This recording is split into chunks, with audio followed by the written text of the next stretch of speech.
A perfect afternoon for racing in the Northeast. Let's go trackside for pre-race ceremonies. Ladies and gentlemen, at this time we ask that you please rise and remove your hats as the New Hampshire Air and Army National Guard presents our nation's colors. It is with a heavy heart we would like to take a moment to recognize the passing of Nick Harrison, crew chief of the number 11 Colleague Racing Team. We offer our thoughts and prayers to Nick's family at this time. Please join us in a moment of silence.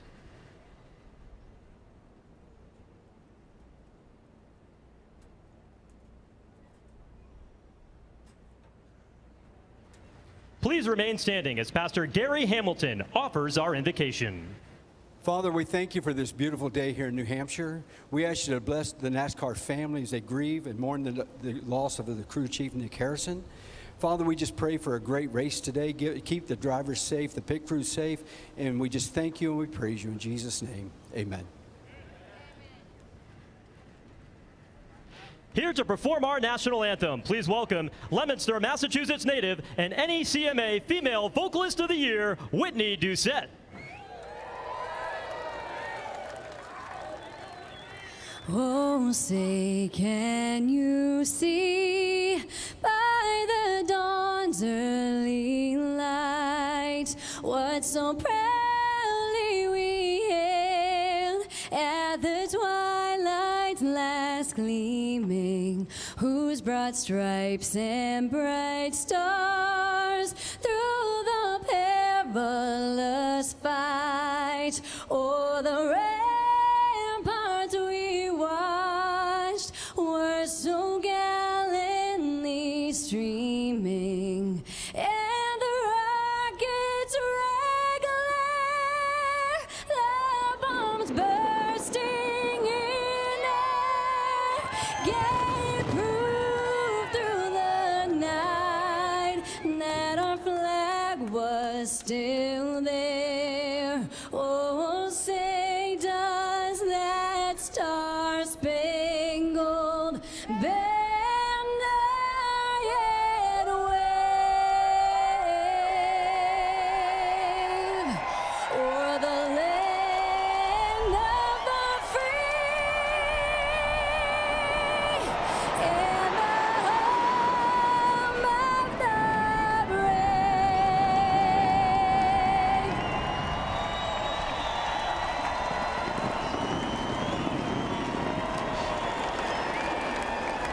The stage is set. It's a sprint. Only 301 laps, 301 miles for New Hampshire.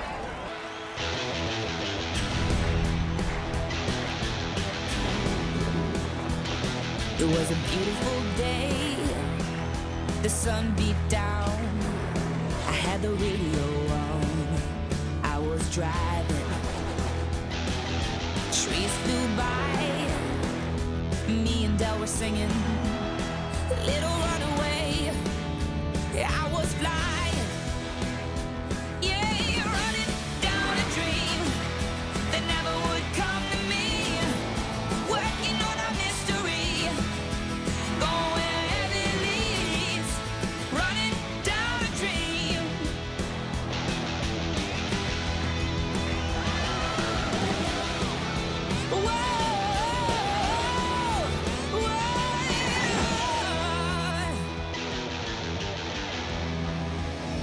Yeah, running down a dream that never would come to me. Running down a dream. Oh, yeah, running down a dream.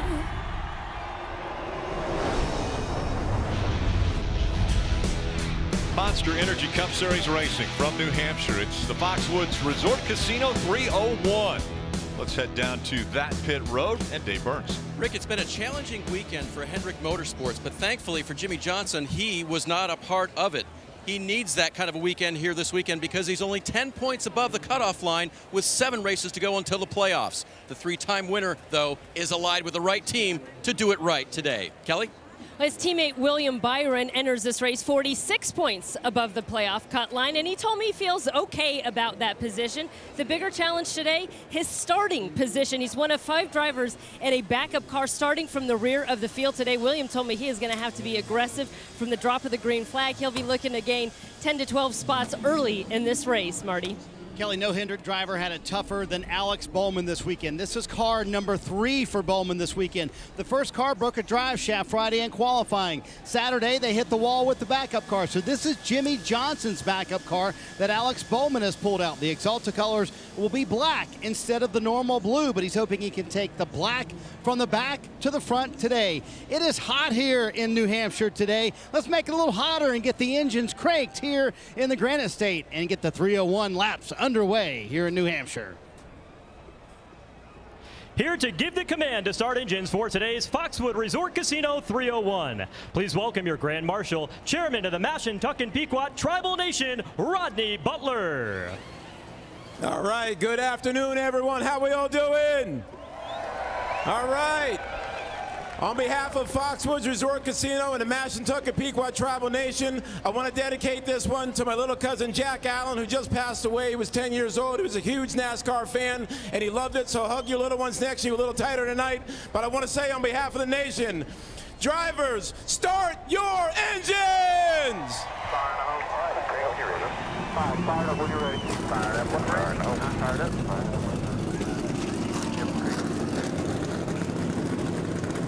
Marty said it was hot already, and it's going to get hotter. Will temperatures get hotter as well? A win fixes everything if you want to be in the playoffs. But right now, there's a lot of drivers that are fighting for every point, every position on the racetrack so that they can be eligible for the playoffs and have a shot at the championship at season's end. And as the field getting ready to roll, I want to take a look at the 2019 Toyota Camry, which is the official pace car for today's race. I want to take a look at the starting grid brought to you by KFC. Brad Keselowski, Kyle Busch. Interesting pairing at the front of this race because those two, no love lost between those two drivers on the racetrack. We'll see if there's contact early on between the two. Kurt Busch starting in 3rd. Last week's winner, Eric Jones, fastest in Saturday morning practice, hoping that speed's here today. Ryan Blaney also starting in 5th place, fastest of all lap averages in happy hour yesterday, and Martin Truex Jr. yet to win at his home track in New Hampshire. Yeah, think about home tracks. Joe Logano, he'll be back in row 4. 10 years ago, Rick, he came here, went to victory lane for his first ever win, became the youngest winner in NASCAR. I know this track holds a special place for him. He's excited about today's race. So you continue Austin Dillon back there on row 11 next to William Byron. You already heard the report to the rear, but he's not going to be alone. Denny Hamlin back in row 12 in a backup car as well. Ryan Newman in 13 to the rear. It's going to be crowded. You're going to see one to go. Half the field, it seems, is going to pull over to have to go to the back. It's been an exciting weekend. We are only talking practice. How many people are pulling for Alex Bowman? Yeah. Starting in his 3rd car, borrowed one from Jimmy Johnson.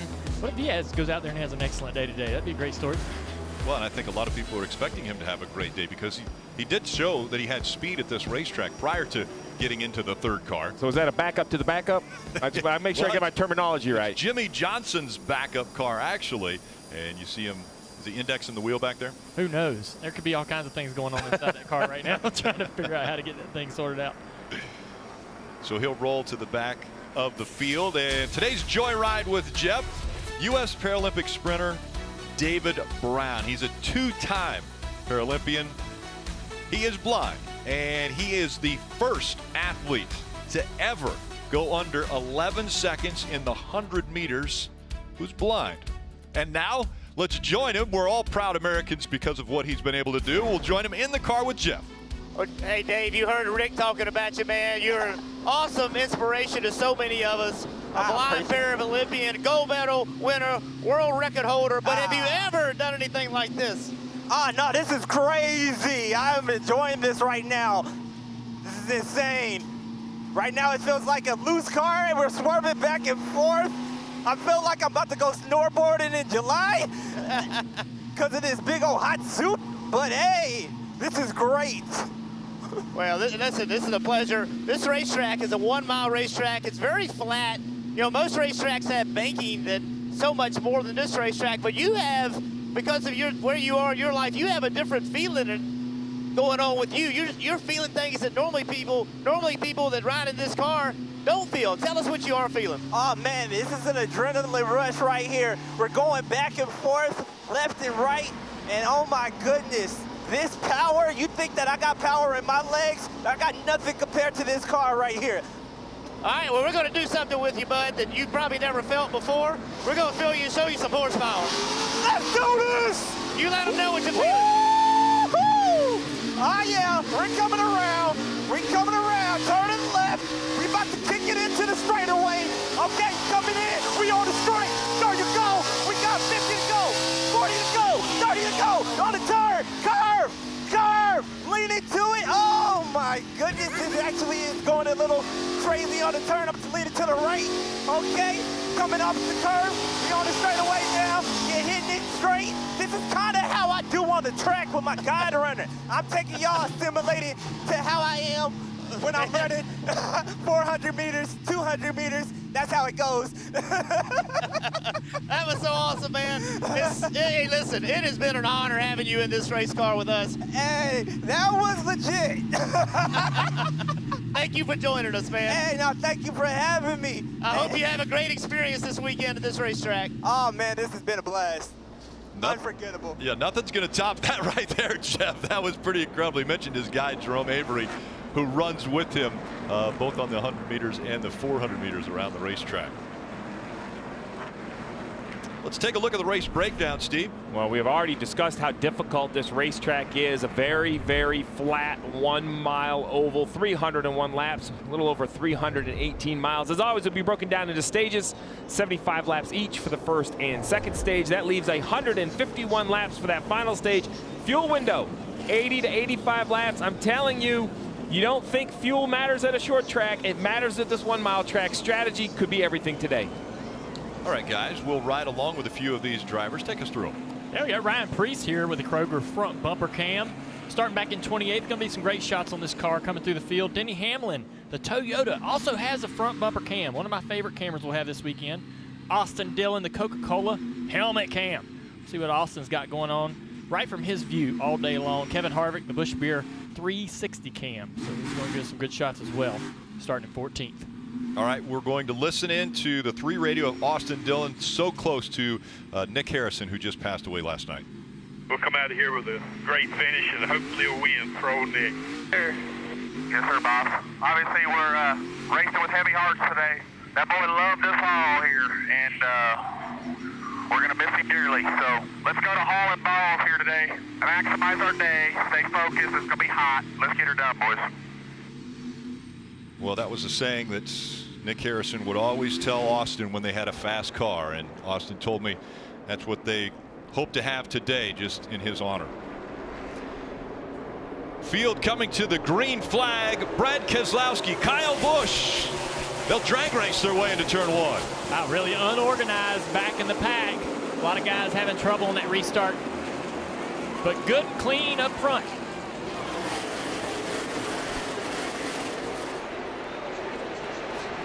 Brad Keselowski lost the lead early. We see Kurt Busch in the 1 trying to make the move on Martin Truex Jr.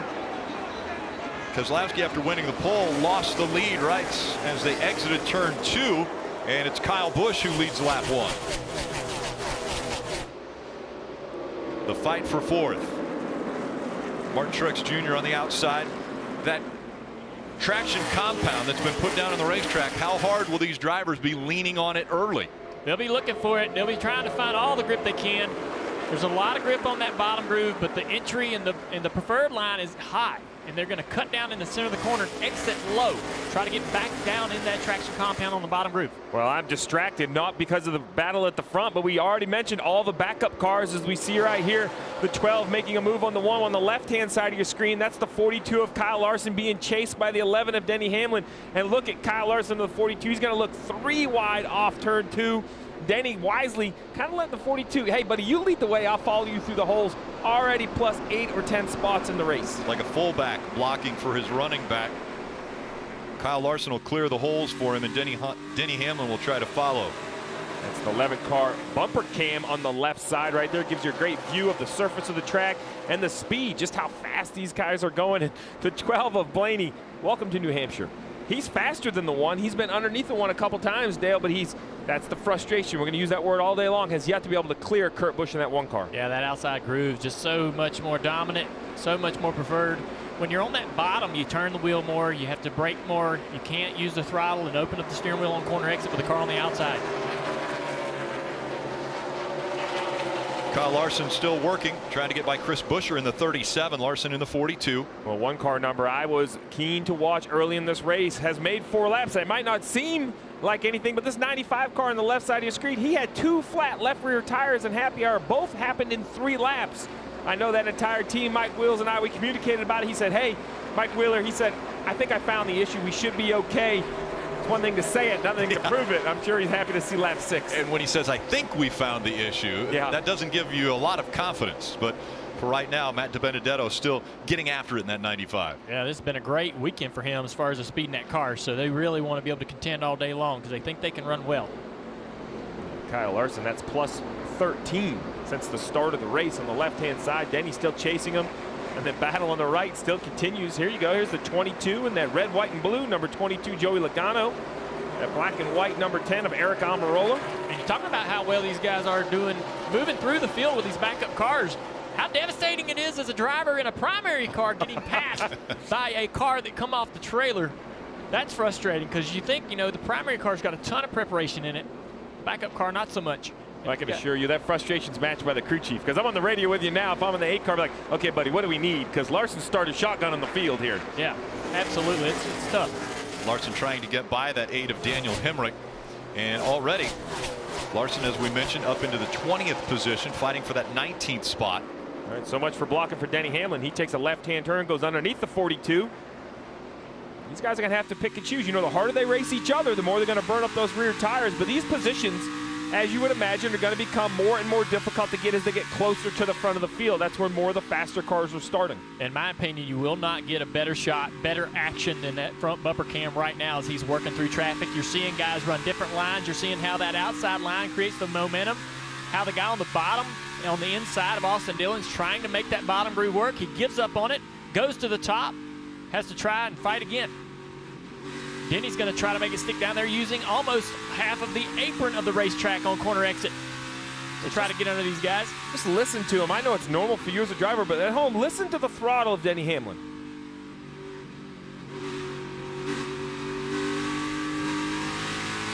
It's just not 0 to 100, right? That is driving talent right there. Part throttle, feeling those rear tires, just making sure they don't spin any more than they need to get traction. Yeah, if he didn't have a car on the outside, he would be able to really hammer that gas and open the wheel up and drive the car up off the corner wide. But with the car on the inside, he has to feather that throttle very lightly, trying to keep the rear tires from busting loose and spinning the rear tires. Austin Dillon not wanting to give up that position, fighting as hard as he can on the outside, but Hamlin taking the shorter distance around the track right there with the left side tires on the yellow line, has been able to pass Austin Dillon. We're now riding along with the Coca-Cola helmet cam for Austin Dillon. This will be an interesting shot. Watch how much the bump affects him as they go into turn 3. Yeah, the bump is created by a exit and entrance of the road course portion of this facility. It seems to get worse every year with these cold winters, hot summers. Out front, it's Kyle Busch. He has a 1-second lead already over Brad Keselowski. There's that bump as they enter turn 3, upsetting the cars as they go into the flat turns 3 and 4. Monster Energy Cup Series racing from New Hampshire Motor Speedway. And if you want the best race day companion, make sure to get NASCAR Drive. Just go to NASCAR.com/drive. You select up to 8 different cameras, or you can even watch 4 at one time with the multi-camera view. Kyle Busch out front. Marty. Guys, it is warm, as we've mentioned here at New Hampshire a couple of times this weekend. In fact, today will be the hottest race ever at the New Hampshire Motor Speedway. So, Steve, imagine being the 88 team. They had to prepare not one backup car, but 2 backup cars for Alex Bowman. They stayed 2 hours later than normal yesterday, and they're doing this in almost 100-degree heat. When you add in the humidity, it feels like 110 degrees out here. So talking to Greg Ives, he said, guys, listen, let's refocus today, hydrate as much as you can, but that's tough on these crew guys to get 2 backup cars ready. They had 20 people, including JRM guys, working on the car to get it ready for today. Yeah, it's just such a huge undertaking. We see 2 SHR teammates right here. Kevin Harvick at the 4 going by the 14 of Clint Boyer. You cannot, normally, Rick, you would load a car up, bring it to the racetrack. You'll have safety check it, not bolted at the racetrack. You'll do it maybe one more time race morning. I talked to Greg Ives this morning. He said, listen, we're safety checking as we are installing. We don't have time to do that. He even said, listen, we have to pick and choose. It's not a perfect world. We can't change everything to get it exactly like Alex wants it, exactly like I want it. There's some things that Jimmy prefers that are going to have to stay in that race car. So we're going to just have to see how that 88 performs throughout the day. I think he's going to be okay once he kind of gets used to the car he's driving. Greg Ives maybe gets a couple chance to work on it on pit stops. Yeah, looking at the lap time, he's about a half a second off. And I mean, the leader's quite a bit faster than that, but to run in the top 10, they're going to have to pick it up quite a bit. Him and both William Byron running a 29.75, Alex Bowman a 30 flat. Leaders are running in the 29.40s. Kevin Harvick, who started 14th, currently running in the 10th position, been riding along with him. Dave? Rick, we know how aggressive the restarts and even the initial start of the races are these days. For Paul Menard, might have been just a little bit too aggressive as he was battling mid-pack. He started 15th. He had this contact. There you see the arrow pointing to his red and white Ford Mustang. Here's the get-go. Locking up the brakes there is a 41 of Suarez, and pow! So, from the observation deck, or Joey Meyer, his spotter, he said, I definitely see a crack. Are we going to fix it just so I can let Paul know? They said, well, we're not going to lose 15 spots on the track doing it. We're going to have to live with it. But they believe the nose is cracked and there's air getting through. I like that decision, though. I mean, as much as you want to tape that thing up, if for some reason you find yourself at the back because of a penalty or another reason, absolutely repair it. But you just can't waste time on pit road. You see Kyle Larson continuing to march forward. Has slowed down a little bit, as we said. Positions have become more difficult as he's inside that 3 of Austin Dillon. But back to Menard and that nose, as long as you're not overheating. That's my biggest concern at a track is, you know, where is that air going? If it's not going through the radiator as it should, that may be an issue. But the guys that started at the back, it looks as though the one who's made it the furthest is Denny Hamlin. He's kind of plateaued there at 16th. Kelly. I actually spoke to Denny Hamlin and Kyle Larson there in that 42 car, who's also made good progress up to 20th. That's ever starting from the rear. Remember, he started 39th here back in 2017 and ultimately finished second. I said, can we expect to see a Kyle Larson charging through the field again? He said, I think so. And I asked him, what's the balance between being patient and being aggressive? He said, I'm pretty aggressive pretty much all of the time. So no let up from Kyle Larson in this 42. They're happy with their race car, and they expect to be a factor in this race. Kyle Busch had about a 1 second lead over Brad Keselowski. That now has shrunk to a half a second. The battle for third heating up between Eric Jones and Martin Truex Jr. Joe Gibbs Racing is off to a great start this weekend. The 18 of Kyle Busch leading the race on the left-hand side. Then you have a Penske Ford of Brad Keselowski, but then second and third, 2 more Joe Gibbs Racing Toyotas with that 20 and the 19. Eric Jones, yeah, he started in 4th place. Great place to restart. If you're going to start, you want to be on the outside. He's been able to maintain that track position, actually improve 1 spot. Martin Truex Jr., though, trying to put a little pressure on him to take that space from him. And there you see Denny Hamlin making even more progress. He's starting to get into some of the tougher competition as he passes Chase Elliott. Marty. Hey, Junior, I find the situation for Eric Jones fascinating this weekend. The car clearly very good. You mentioned that. They probably were the best car in the first practice session on Saturday. Chris Gale, as crew chief, told me we kind of messed up final practice, so we're going back to that first practice setup. But Steve, they're in an interesting position. They desperately need points. They're just +2 above the cut line, but they have a car that can win the race. So there's completely different strategies you could play depending on when the cautions come out to gain stage points versus going for the win. So if you're Chris Gale, how do you play the game today for Eric Jones? I normally would say it's about points. But when I look at Eric Jones in the 20 car, I think making it in on points is not the type of year they're looking for. I think it's a win. They had that win last year at Daytona.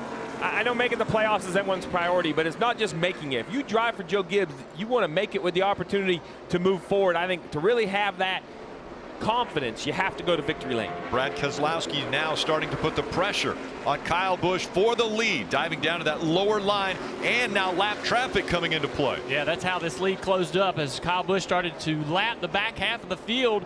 Keselowski's been a little bit quicker, but he had about 3/10 on Brad. But over the course of trying to get through this traffic, you can see the traffic's in the line that Kyle wants to run, and that's allowed Brad to chop away at this lead. But he's kind of sitting here with a little bit faster car. Be interesting to see what he can do once he gets a little closer. We haven't seen this rules package with cars in close proximity battling for the lead just yet. So it'll be interesting to see how this goes down. Steve, how do you handle the fuel run in this situation? It's a 75 lap stage. You have more fuel, but you're running all the way down there and your tires are starting to, well, wear away. Yeah, I mean, so it's actually it's a good decision for the crew chief. If you run all 75 laps, you can make it on fuel. You don't have to pit. The decisions come with the yellows. We'll see if we get any. NASCAR on NBCSN is brought to you by Geico. 15 minutes could save you 15% or more on car insurance. Toyota, let's go places. And by Credit One Bank, the official credit card of NASCAR. Perfect for race fans. And if you're a race fan, this is a great battle right here for the lead. Kyle Busch holding off Brad Keselowski there. Keselowski all the way to his door, but not able to complete this pass. Yeah, the lap traffic's giving Brad a lot of opportunities. The lap traffic has been hard for Kyle Busch to get by. Those guys aren't willing to go down the lap too easily. And Brad is seeing this as an opportunity, trying to take advantage of it. This is the move I like right here. So Kyle goes to the bottom to try to pass the 43. Brad runs the normal line. That allows him to have a much straighter exit. Look at the run he instantly has down the backstretch. We've seen this before. He gets to the inside of the 18. Will he be able to use that 43 as a pick? He will. He will. Can he complete it? He moves up the racetrack, but he's got him. The crossover move. Here comes Kyle Busch back to the inside for the pass. Now Brad is in the preferred position between the two lead cars on the outside. If he can stay on this right rear quarter panel, it'll be difficult for the 18 to get to the throttle. Here comes the 19 as well. Oh, there's contact right there on corner exit. Keselowski clears him, and as you mentioned, Martin Truex Jr. coming into the picture now.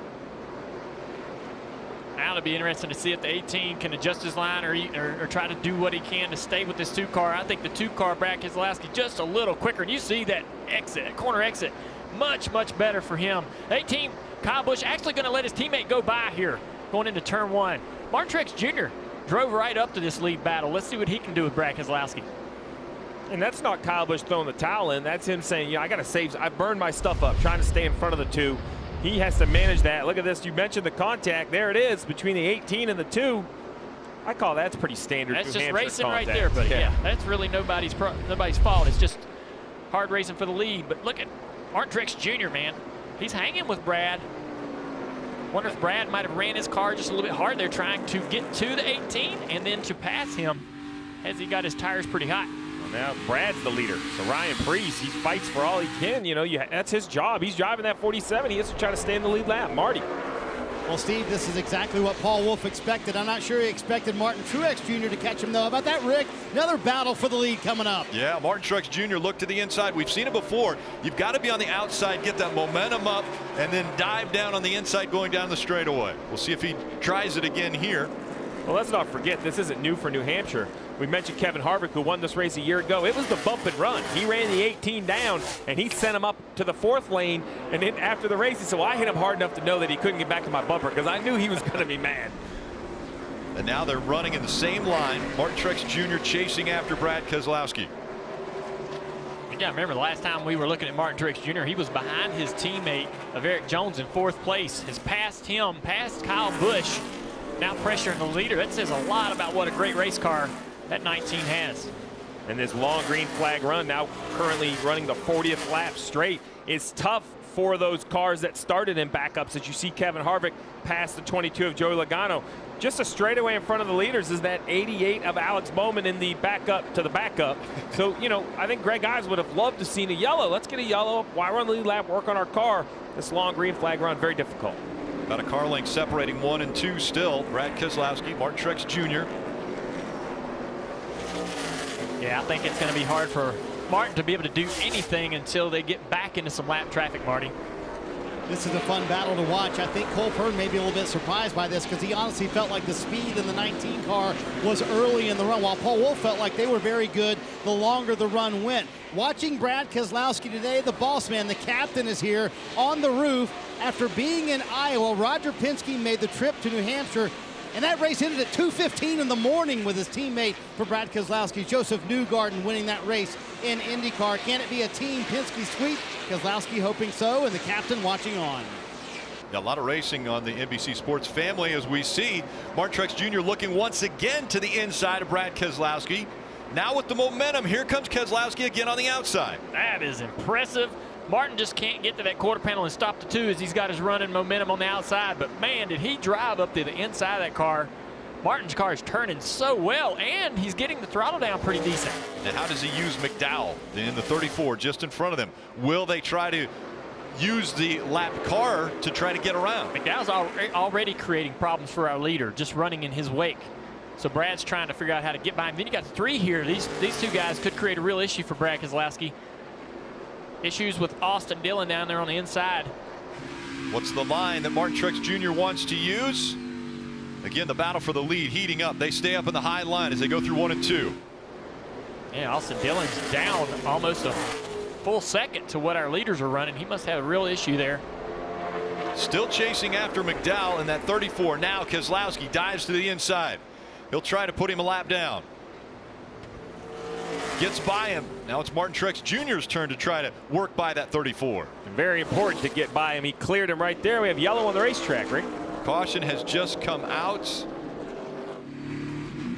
Yeah, Austin Dillon slow on the racetrack. Sounds like he has a flat tire, I believe.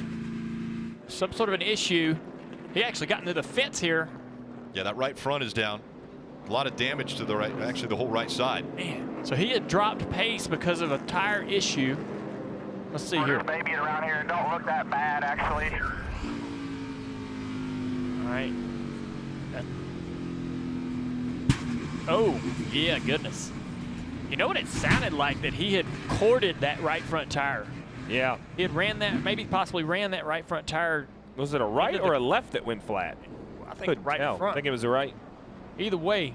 You got to have them both, so it doesn't matter. It sounded like he wore right down to the air. So the caution comes out, and there are 29 laps to go in stage 1. So Steve, make sure the A-frame and everything's good on the right front. When you blow a right front tire, does that tell everybody on pit road to think, well, we can't just do maybe 2 tire stop, or can they? I think the pits definitely are going to come to pit road. The question is 2 or 4. I expect everyone who has track position to try to keep it and take 2 tires. Why 4 is the safe call? I don't think you can gamble on safety. It's a 301 lap race. You have to be aggressive. And they're working on the 3 car. Next Sunday on NBC, the NTT IndyCar Series will return to race at the Mid-Ohio Sports Car Course. That coverage from Lexington, Ohio starts at 4 p.m. Eastern on NBC. As Marty mentioned, Joseph Newgarden, actually it was this morning, got the win. Most recently, that was in Iowa. We mentioned the heat. These pit crews have been out in it all day long. Can they focus? They're like that special teams in football. They've been on the sidelines. Now it's time. They've gone in. This is their moment to shine, Dave. Well, Kyle Busch obviously was passed on that long run by Brad Keselowski and the 19 of Truex. So his car went immediately tight after being loose for a long time. He'll be handed a bag of ice, 4 fresh Goodyear tires, and Sunoco fuel, Marty. Well, Dave, I think every crew chief up and down pit road has seen how tough it is to pass up front and anywhere in the field for that matter. So they're going to err on the side of keeping track position. As Steve mentioned a moment ago, Martin Truex Jr. said his car started free, got tighter the more they ran. For Brad Keselowski, he said his car started free, but it never got tighter for him. 4 Goodyear tires for all these guys, and you see some strategy moves there. Eric Jones, 2 tires, also Ricky Stenhouse Jr. The 4-tire group leads with Brad Keselowski and Kyle Busch. We see the race off pit road brought to you by Kroger. 2-tire stop. Big gains for Eric Jones and Ricky Stenhouse Jr. 50 laps complete in the Monster Energy Cup Series race from New Hampshire, the Foxwoods Resort Casino 301. Field back back and forth here as getting ready for the restart. Jeff Burton has made his way back up to the booth. Welcome back, Jeff. And what about, man, David Brown looked like he had a great time in the car with you. Oh, he was awesome, man. That guy's such an inspiration. Had a chance to spend a few minutes with him. He just is such a cool guy. Wish him great luck. That's about a year away, the Paralympics. I got back just in time for restart with 26 to go. It's going to get wild here. Field approaching the Geico restart zone.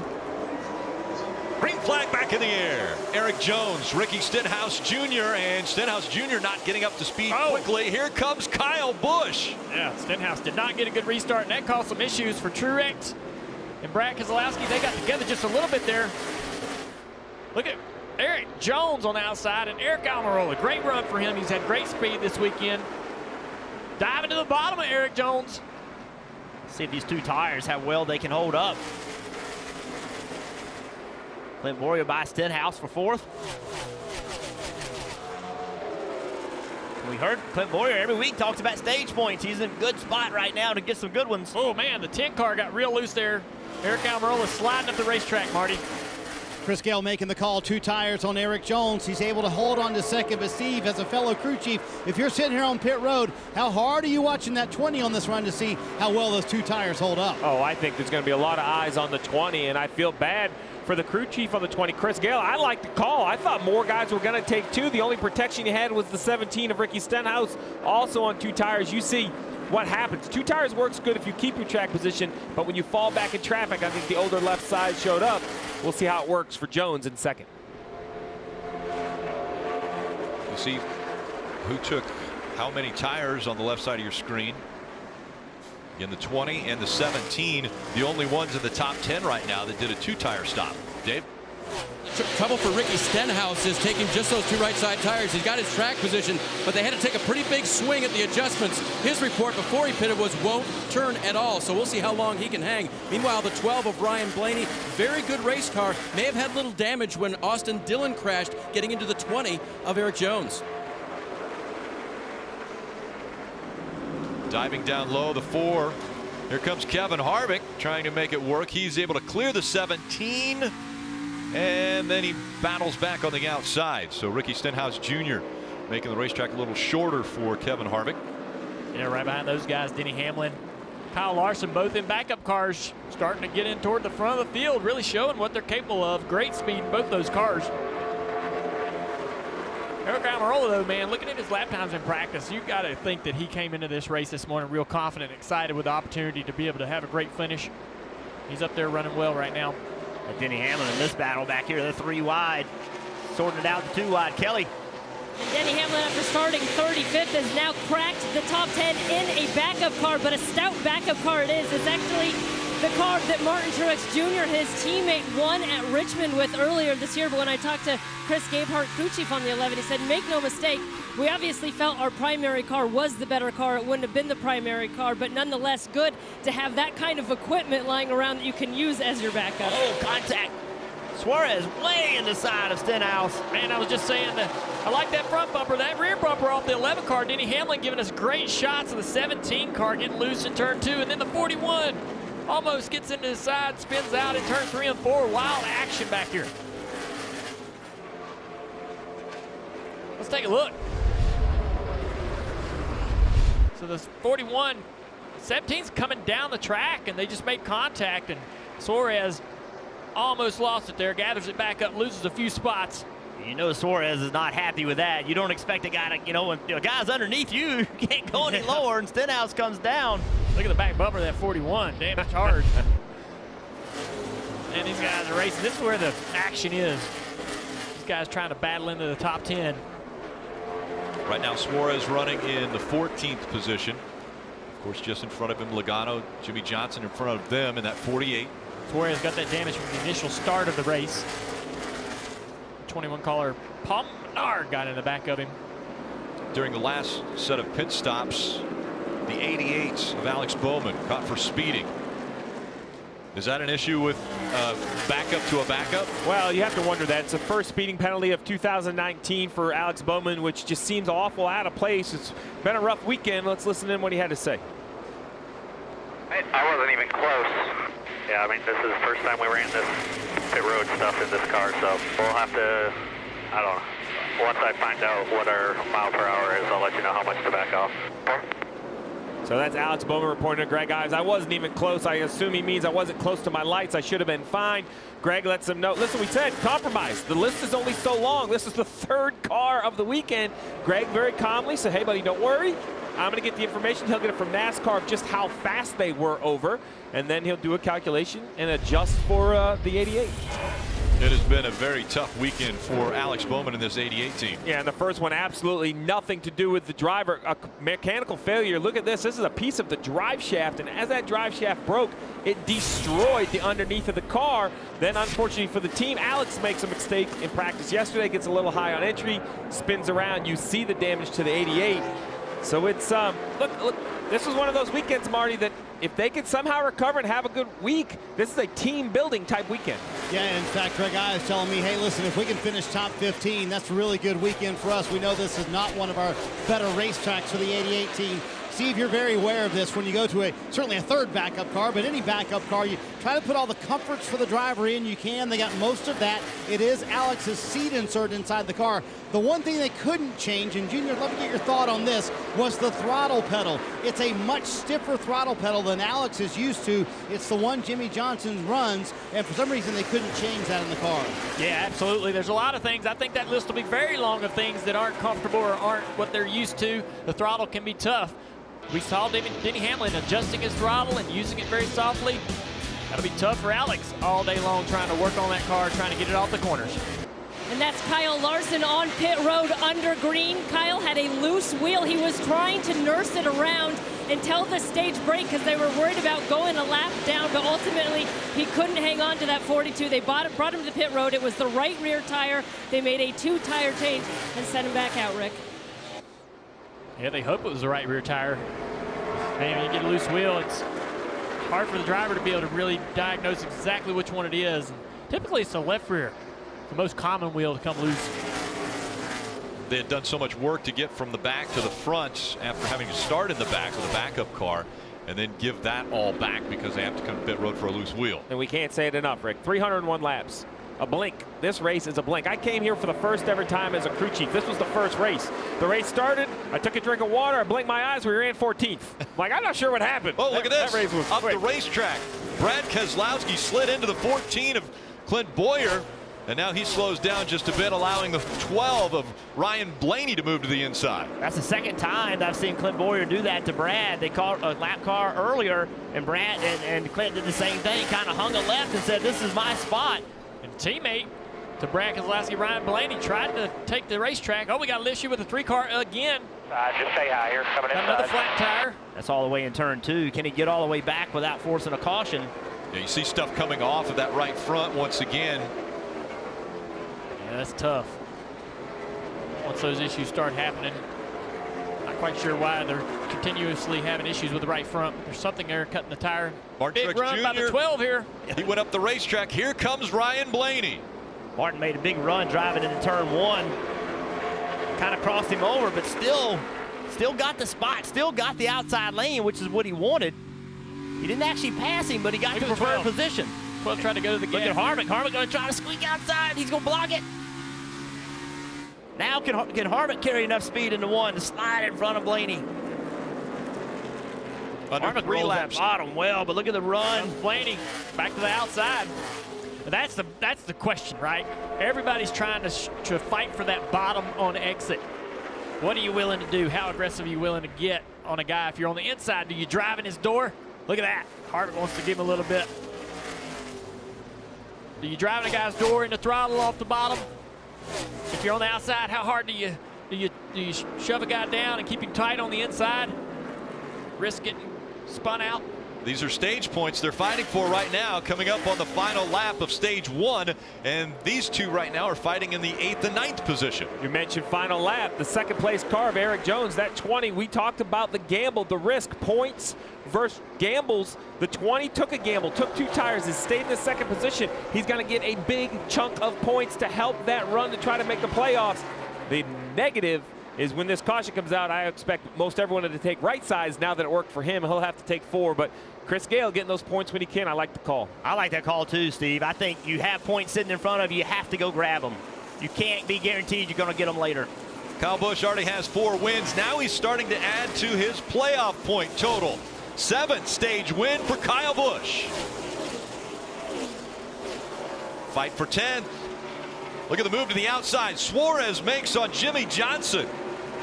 And he'll take 10th away from him.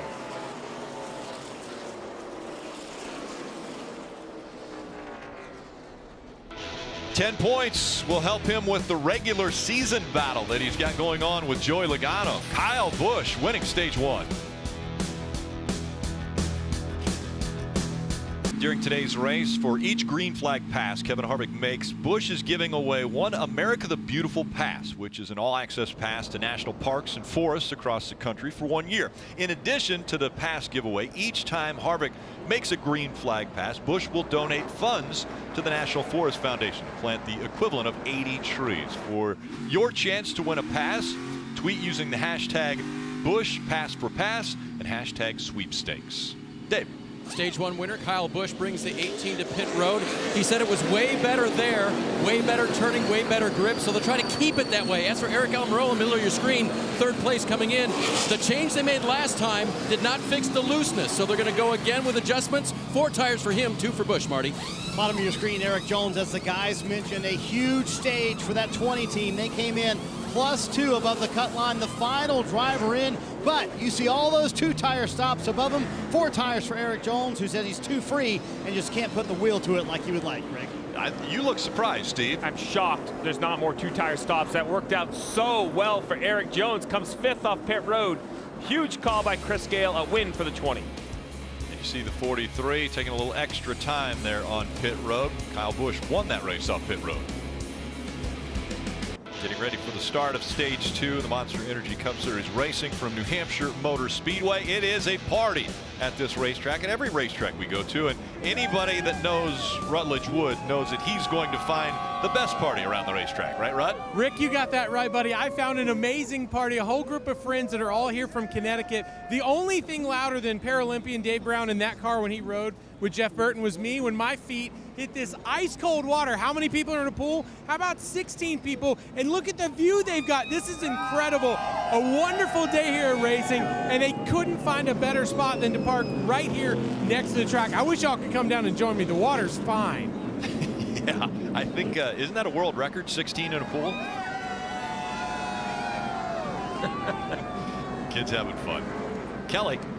So Steve's wondering why more teams haven't taken 2 tires that time on pit road, including Kevin Harvick, who's had 4 both his trips to pit road. Well, his crew chief Rodney Childers told me he simply thinks 2 tires is not a good option because the cars with this aero package do not handle well on 2-tire stops. So I expect them to stick with 4 tires throughout this race. That's great information, Kelly, because time on pit road, it seemed to be an obvious call for that opportunity to take rights, but it's obviously not just Rodney with this opinion. The majority of the field took 4 tires again. The one lone exception is the 18 of Kyle Busch. He'll be the leader of the race with 2 tires. We'll see how that works on his car.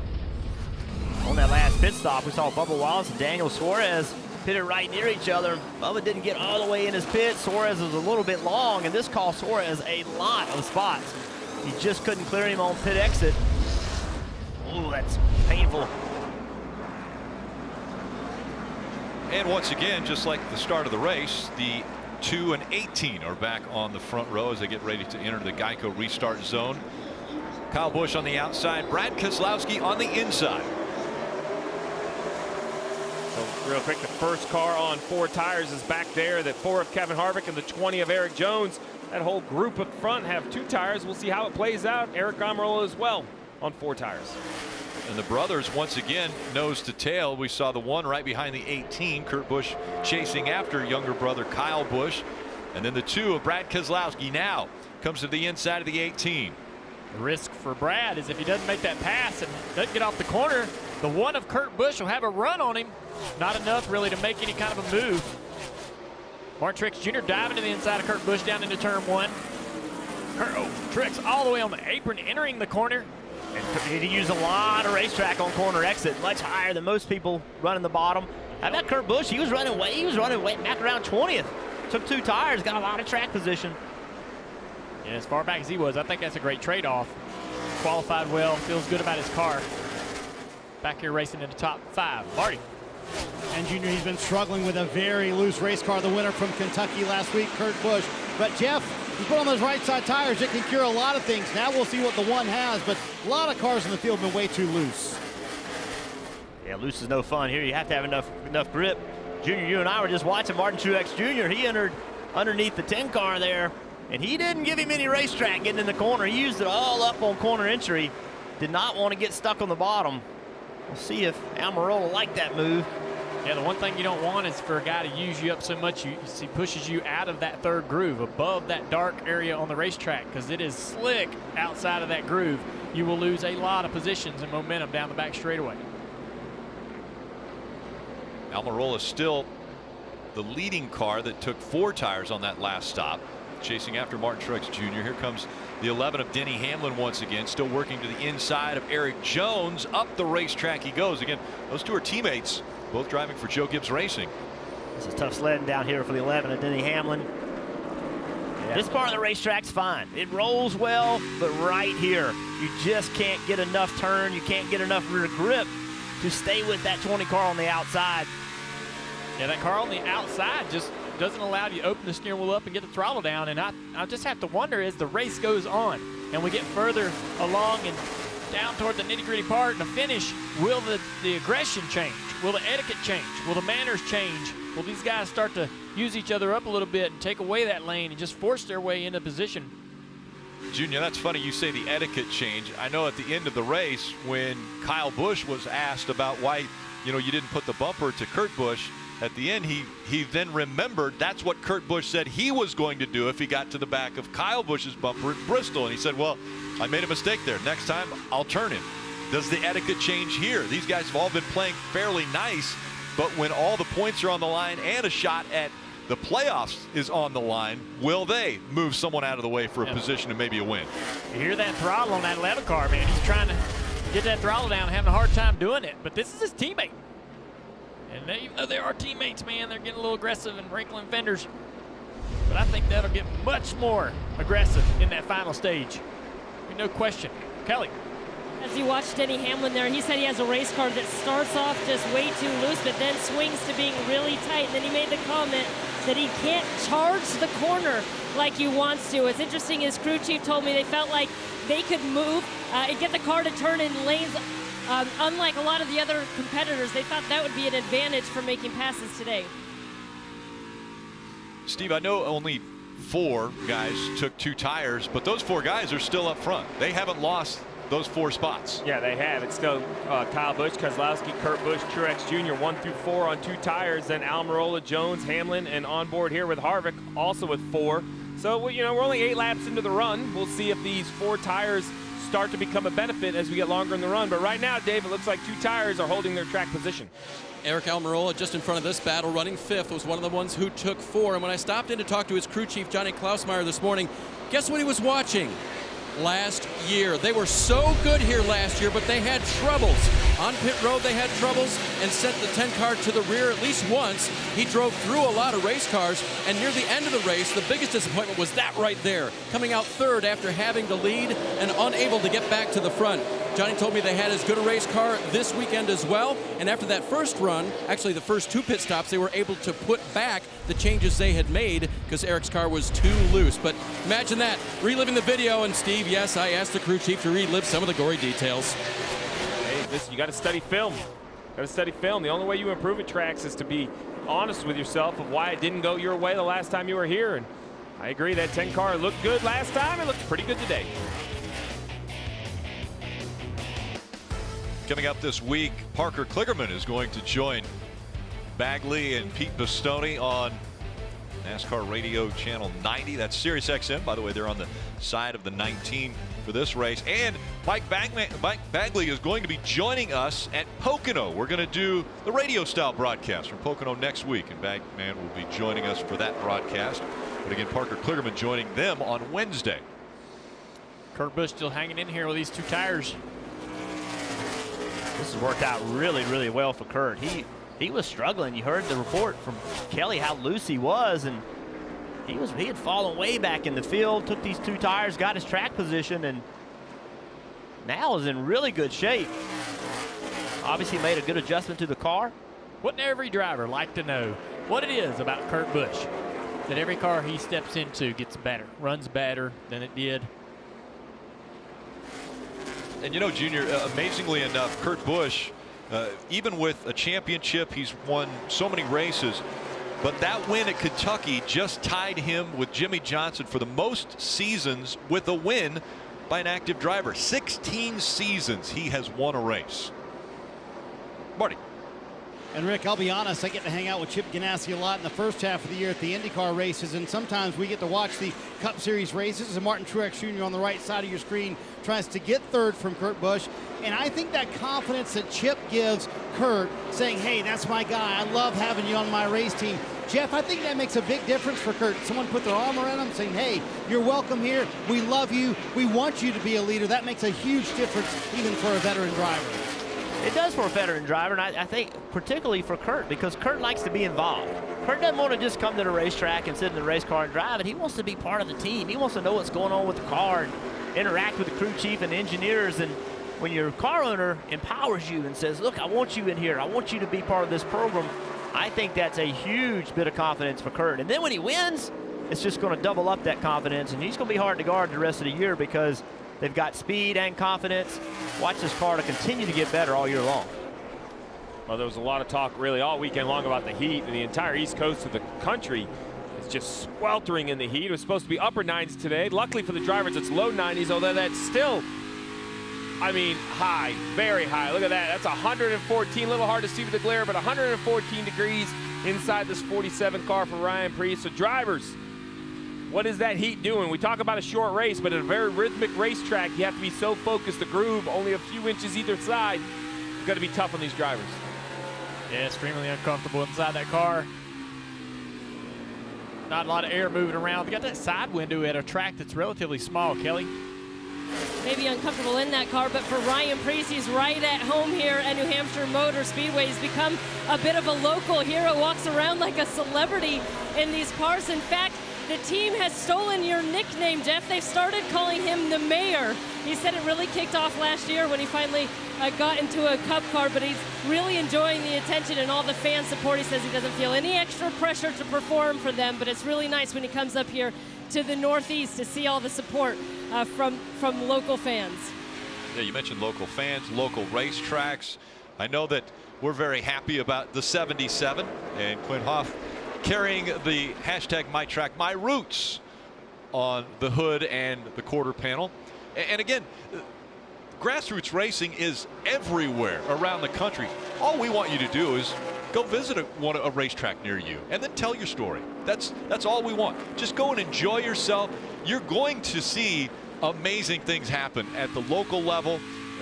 All drivers out there want to be a superstar and run at the highest level, but they're going to work as hard as they can to win at their local track. We want to hear that story. Thanks to Spire Motorsports for running that decal. They had no sponsor in the car. They offered to run it. Thought that was pretty cool. Two drivers here battling for ninth. It's pretty impressive for Ryan Newman. Guy come from the back of the field in a backup car. But this is what Ryan's done all year long. Overachieved with this number 6 Roush Racing car. Marty. Fourth time, Junior, they started from the back and gone the way to the front this year. And Ryan joked with me before the race. He said, usually when we start at the back, that's when I have my best finishes. A good example, last week at Kentucky. Guess what? They started in the back, wound up with a top 10. But yeah, Junior, you're right. Newman has done a fantastic job getting a little more out of the car every week. Again, he started the back today, running top 10 right now. He gained 27 spots since the drop of the green flag. Jeff, I don't know how many times you and I have had this conversation that it doesn't matter the point system. The drivers can't drive any harder, yet we are proven wrong. They always find a way to, whether it's in the playoffs on the cut race or whether it's heading into the playoffs for these bubble drivers. Look at Ryan Newman right here. He is the first guy out at -4. The 14 of Clint Boyer up there at 15, at +15. I know we didn't think they could run harder, Jeff, but it seems like they all find a way when they have to.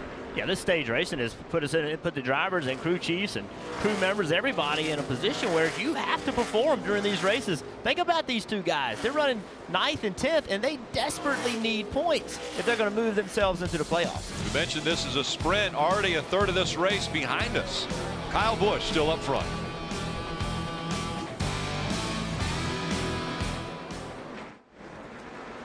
Caution has come out, and it was the 8 of Daniel Hemrick and the 41 of Suarez that had an issue in turn 1 and 2, and we're seeing cars on pit road now. That includes the leader, Kyle Busch. He's coming in for left side tires only. They said the strategy's going to get pretty wild here, Marty. Yeah, this is going to be a crazy one, Dave, with 39 to go here in the stage. Kurt Busch said, I'm really good in 3 and 4. For the life of me, I cannot figure out 1 and 2. Way too free over there. Meanwhile, Brad Keselowski at the very front end of pit road. The only code that he told Brad from Paul Wolf was, you know what's going to happen here, meaning a lot of crazy strategy. It's right side tires for that 2 car and 4 for Kurt Busch. 2, 2, 2 all the way down. Kyle Busch, Keselowski holding their positions. Here's a replay of the crash right here. Daniel Suarez down in the corner, loses the back, corrects the car into the side of Daniel Hemrick. Around they go. Hemrick hard into the wall. Suarez, not a lot of damage right here. It's hard racing. Got away from him, got inside of Hemrick. Still under caution here at New Hampshire, and a problem for Chase Elliott. He said his 9 car had no water pressure. When they brought it to pit road, obviously they raised the hood. They saw a belt was missing. They've gone to the 37 car of Chris Buescher to get a belt, and the crew continues to work, but 5 straight races of mistakes and mechanical issues for Chase Elliott, and that bad luck continues. Yeah, also the 20 car you see right here of Eric Jones, he and Alex Bowman had contact on pit road. That required him to come back. He's going all the way to the back. Yeah, here's the issue right here. Look at Alex Bowman coming down pit road. The 20 coming out of his pits collide. That's pretty hard contact. You got to worry about that right front on the 20 car having some toe issues. Oh, think about Eric Jones. He's having a good day. Marty. And he came down once to fix that right front. Here he comes down one more time to make sure it's right. They also took advantage of that time to take on left side tires. You saw that was a right side only stop when he made the contact with Alex Bowman. So coming back down pit road to make sure that everything is clear here on the 20 car. Hey, guys, the hits keep on coming for the 88. This will be the 3rd time today he started blasting the field. Let's listen into what Eric Jones had to say. It was too damaged. We could not take the risk in our situation. We've learned at this racetrack already. I don't know what he was doing, just not paying attention, but whatever. We'll deal with it. Listen, I like what Chris Gale's saying. I mean, no one likes to lose this track position, but there's 187 laps to go. They can't afford to have a flat tire. They had a good stage 1. They got 9 points. They have those in the bank. Lean on those 9 points and just try to finish out and get back to the front. And again, the reason for the caution was the 8 of Hemrick and the 41 of Daniel Suarez. And the possibility, Suarez, I think, on the radio made the comment that he thought there might be some fluid that was put down on the racetrack. He thought another driver may have seen it. He didn't. I just have to think that he was in the untreated part of the track and expecting more grip. He gets loose right there, corrects the car up the racetrack into the 8. The 48 running on the bottom of the racetrack down there is interesting as well. Listen to his radio. 9 blew up in front of me. 10-4, crash behind you. So the 9 car had an issue in front of these guys that put something on the racetrack, and that is what the 48 was trying to avoid down the racetrack, and that's possibly what Daniel Hemrick got into. Yeah, there's no reason that Jimmy Johnson would have been running that lower groove. That's the slowest groove. He went there because he saw that on the racetrack, and here we see them trying to fix the 9 car. So a lot of things going on with that wreck. Yeah, very tough day for Hendrick right now. Rest of the day, or rest day tomorrow for the Tour de France, and the peloton heads into the stretch run with a sprinter-friendly flat stage 16 in Nîmes. That's Tour de France coverage Tuesday, 7 a.m. Eastern on NBCSN with Tour Primetime that will take place at 8 p.m. All right, so we talk about decisions. Well, you see Kevin Harvick and Denny Hamlin on the front row. That's because they did not come to pit road. The best way to get track position is just to stay on the racetrack. So behind them, a bunch of 2 tires. We'll see how these older tires work for Harvick and Hamlin. And remember, Kevin Harvick has yet to win in 2019.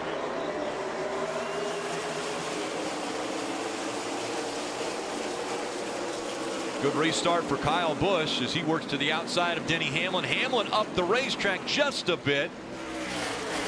Kevin Harvick out front. Great restart on the outside, but here comes Kyle Busch. We've seen this show last year, guys. Kyle's just going to drive it way down in the corner.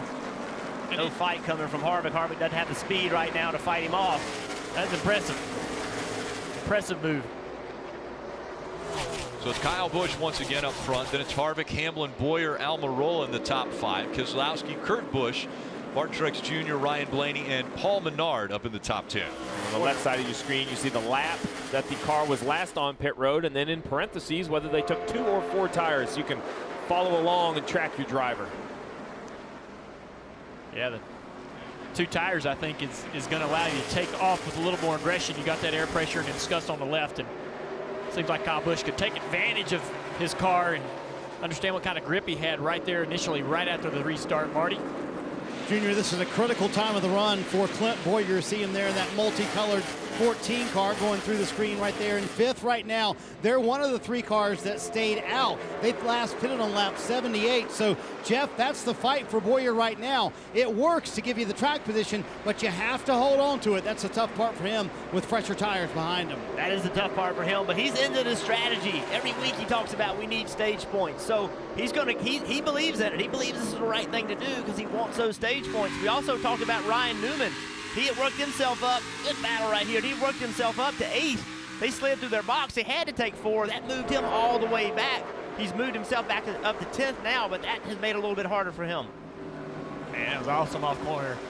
Turn number 2, the 4 car getting the gas and squat and slide that right rear right out here in front of Denny Hamlin. Denny fighting off that 10. Here comes the 14. Clint Boyer trying to get up in this battle. Oh, the 11 gets a little high here. He's going to lose this position. That's the risk you take. Running that outside line, you cannot cross over out of that 3rd groove. There's no grip up there. Unfortunately, Denny's already found that out once this weekend. Look at Clint Boyer. He drove way down in the corner. Can he clear Hamlin? He's going to slide up in front of him. No, he didn't. Hamlin's back on the outside. Yeah, that's tough for Clint, because if he doesn't get this position, he's going to lose another one into 2, who might fill that hole on the outside as well. Keselowski turns it all the way down under the apron. He's going to try to pass Clint on the bottom here. He's going to have to dive down into turn 3 to take that spot. He really drives it down in there. Look how far he sends it down in there. Now just drives back up the racetrack. Diamonds that middle. Great turn in that 2 car. Battling everywhere. On the left side of the screen, you see the battle a little bit further back. William Byron trying to hold off Paul Menard. That battle's for 15th. Yeah, Byron in the backup car, slowly working his way toward the front. Not as lucky as some guys today, but he's easing his way up there. Some guys are doing it better. You see the 11 car of Denny Hamlin in 4th in the backup car, right ahead of this battle. How about Truex? He entered with the left sides below the yellow line. Yeah, I see people run the left sides below the yellow line in the middle of the corner, but not getting into the corner. Yeah, I noticed that earlier in trying to enter turn 1. He entered on the apron well below the yellow line. These guys are using all of this racetrack. All right, Steve, as a crew chief, you have 2 cars that are out on the racetrack that last got their tires on lap 78. So they are planning to go the entire stage on a set of tires. We haven't seen that all weekend, where that many laps are put on the tires.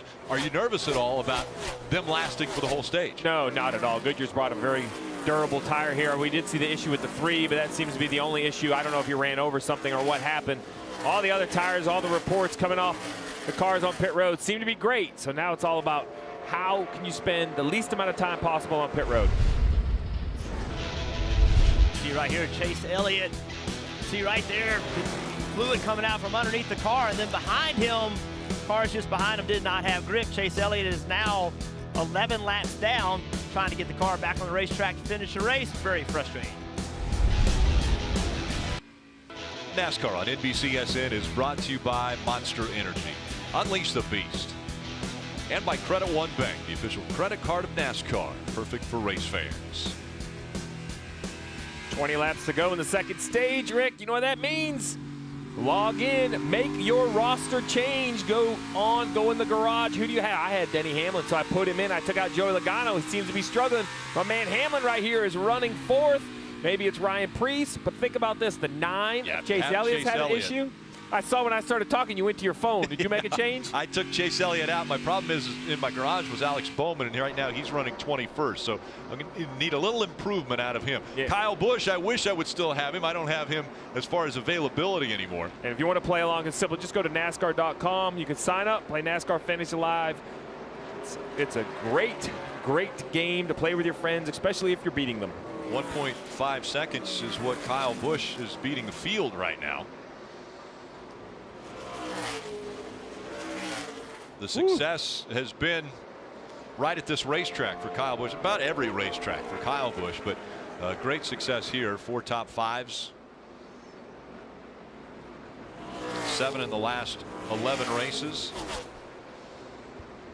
and like I said, a 2.5 lead over Kevin Harvick, who, again, there's that strategy move. Steve, you said it's a good move. Stay out on the racetrack. He's holding that position. Kevin Harvick still without a win, but pretty comfortable in the points right now. Well, you heard Kelly Savas say she talked to Rodney Childers, and Rodney didn't like how his car drove on 2 tires. So just stay on the racetrack and don't put fresh tires on.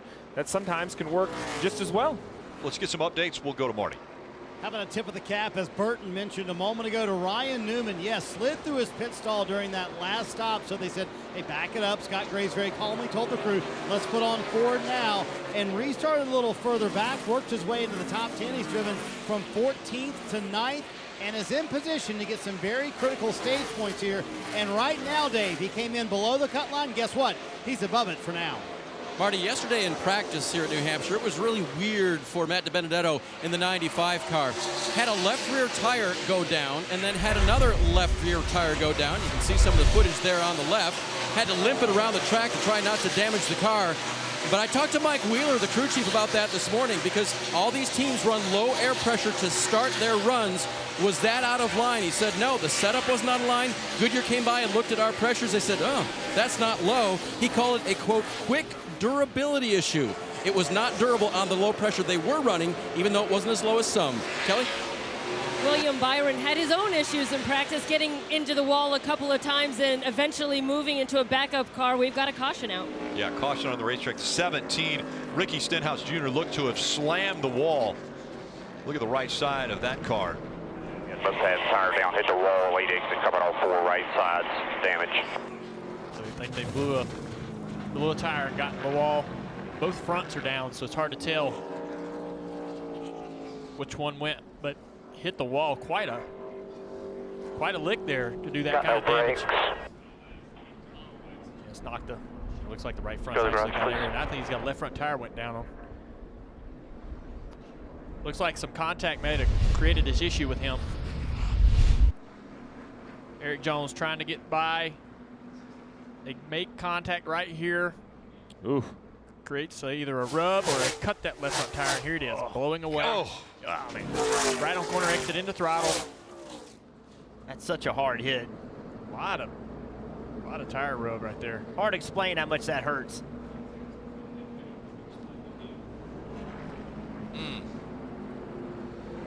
You would think the real fast ones hurt more, but sometimes when they get a little slowed down, they like dig in the wall and just. I've had wrecks at Martinsville hurt worse than a mile and a half. Look at the damage on that car. Now as Stenhouse has brought the car to stop on pit road, that will force NASCAR to clear the 17 before they can open pit road. This effectively makes a must-win situation for him. He was in a point situation where, you know, you could statistically say if he had some great weekends, he might climb his way back into it. But this pretty much makes it a must-win going forward for that team. Yeah, coming in, they were 46 points below the cutoff line for the 16 drivers that will make the playoffs, and this definitely hurts his chances. You see the points. Ricky Stenhouse Jr., it's going to continue to go down, currently 20th, but end of the day for him. When I talked to his crew chief, Brian Patty, this morning, he wouldn't quite go there, must win, but he said, I'm almost there, and as you guys say, they are now. Yeah, very unfortunate. You see the official app of NASCAR. That puts race coverage and in-car cameras right at your fingertips. You can search NASCAR in your app store or visit NASCAR.com/mobile. So crews up on the wall getting ready for cars to come down, and who will do that with just 12 laps to go in this stage? So there's a few things to discuss. First, let's just talk about the end of stage 2. It's very simple. 12 to go. If you think you need points, we just talked must win for the 17 car. Eric Jones trying to gobble up points. Ryan Newman trying to gobble up points. Stay on the racetrack. We have proven that track position will work. short sprint to the end of this stage, probably score some stage points. The other side of that coin, 163 laps to go in the entire race. You can not pit now, or excuse me, you can pit now and not score any stage points, but then from here all the way to the end of the race, only need to come to pit road one more time. We have seen tires not be a huge advantage. So Marty, I think these crew chiefs gonna have to decide, make some choices on priority. And I think for the teams playing the game of points, you look at Ryan Newman sitting in ninth. Paul Wolf with a big decision for Brad Keselowski as well. They could possibly win the stage if cars pit in front of them. But for Newman sitting in ninth, man, if there's a lot of cars that come before you, if I'm Scott Graves, I stay out. Those 10 points could be whether you make the playoffs or not. If I am Ryan Newman, I'm staying on the racetrack. If I am Jimmy Johnson, I'm staying on the racetrack. If I am Eric Jones, I'm staying on the racetrack. Let's see what the two's thinking. You think you get stage win here if they all pit in front of you? I think some guys are going to stay, but... Poppy, how about this? Why don't I pit if I don't have an even restart from here? I like that. Brad's thinking, not only where am I going to restart, let's decide what they're going to do, because remember, a stage win for Brad is worth a playoff point. So let's see, decision time. They're coming around turn 4. Pit road is open. Who's going to turn left? Who's going to stay? The majority of the leaders, and just like we thought, a split field. Some stay on the racetrack. Dave. First place, Kyle Busch will come in because they are, quote, in a fuel window. As you guys have been talking about, we'll see if they take 2 or 4. Kelly? Kevin Harvick pits from second. They took wedge out last time. They're going to leave that alone, instead make a track bar adjustment. He needs more rear grip, Marty, at 4 tires. So the back end of the conversation you heard a moment ago from Brad Keselowski and Paul Wolf was Brad Keselowski making the call. We're coming to get 4 tires right here, thinking about the win, which is coming up in 161 laps. But the cars that stayed out, can they hold that track position? This is going to be a fun restart with 10 to go in the stage. And the race off pit road shows Kyle Busch winning that race off pit road. The caution for Ricky Stenhouse Jr. Guys like Almirola stayed out, though.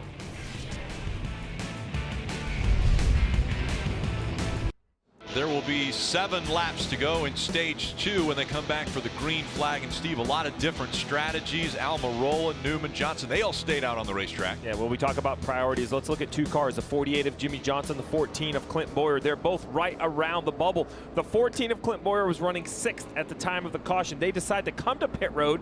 They're going to line up all the way back outside the top 15. Jimmy Johnson, he was running 11th. Kevin Meendering says, listen, it has not been working for us. Let's try to get points. He stays on the racetrack, currently running 3rd. But now, guys, drivers, Kevin Meendering made the gamble. Now Jimmy Johnson has got to get a good restart on those old tires. Yeah, he's on that inside line. The inside line has not done well today.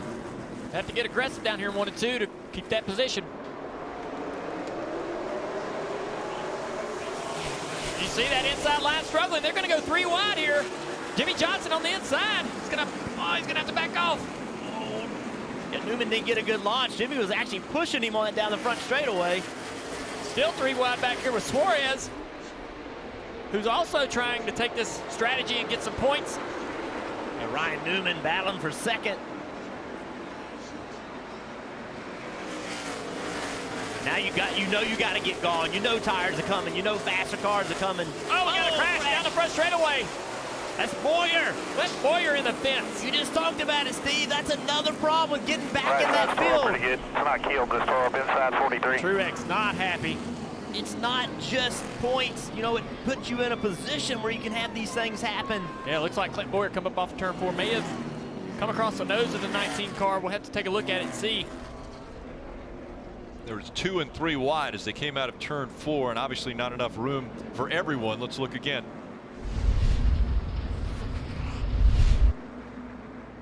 So at the bottom of the screen, 19 is on the outside of the 14. 14 gets a little bit loose, pinches them both in the fence. It's hard racing there, but Clint slides up the track a little bit in the throttle. Yeah, did not give enough room to Truex. You saw him get loose, and then he was just out of control. And Martin upset. Come on, Clint. Hand out the window. Yeah, Clint's thinking, I didn't mean to wreck both of us. Absolutely not. But, you know, back there in the back, man, it's a mess. Yeah. And Clint knows, like, as this cycle's beyond this stage, he's going to need that track position. You don't want to give up that position because that's a car that's going to stay out with him once we cycle through this stage. And some of that is all because of where he's gotten back in points, right? I mean, 5 weeks ago, Clint Boyer, he told me, man, I'm good. I know we'll make the playoffs. That's not a problem, but they have been reeling in points, Marty. And the worst part about this damage-wise is the splitter is all messed up. You see him banging on that. And the other problem, Steve, you don't have a lot of time to work on your car here at New Hampshire. Very short, even pace lap, so not a lot of time to get work done on the car, Dave. Unfortunately for Ricky Stenhouse Jr., they worked on the car, they did a little strategy, and then it all went wrong. What happened? Yeah, we just were struggling with the front turn on our Fastenal Ford really all day, and we were looking forward to getting to that next stage so that we can make some wholesale adjustments and continue to try and make it better. But the strategy, we tried to get some stage points, get some track position. It worked out for us last time. Yeah, you see the 20 just ran over us there. He's gotten me a couple times now, so he'll have one coming at some point, when he's trying to make the playoffs. So we'll go get him next week at Pocono and see if we can't bring a little bit better race car. Pretty hard hit. You okay? Yeah, I'm good. All right. Ricky walked out under his own power, guys. You heard the frustration. Can't blame him, right? Jones got in the left front, cut his left front tire, and that was a big hit. You saw the whole car come off the ground when it made contact with the wall. Mark Truex Jr. on pit road. He was involved in the contact with the 14 of Clint Boyer. Let's listen in to Mark Truex Jr.'s radio. He just flat rubbed me right fast. I don't know where he thought he was going. You don't know.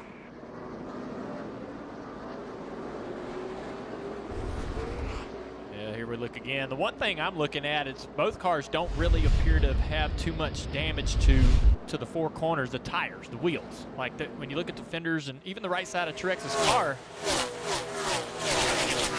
the wheels didn't hit anything hard. So hopefully that didn't damage the suspension. Let's listen to the 14 radio here. That position on the one just drove straight like I wasn't even there. So he thinks the one car on the inside forced him into Truex. Truex seems to be hounding him a little bit right here.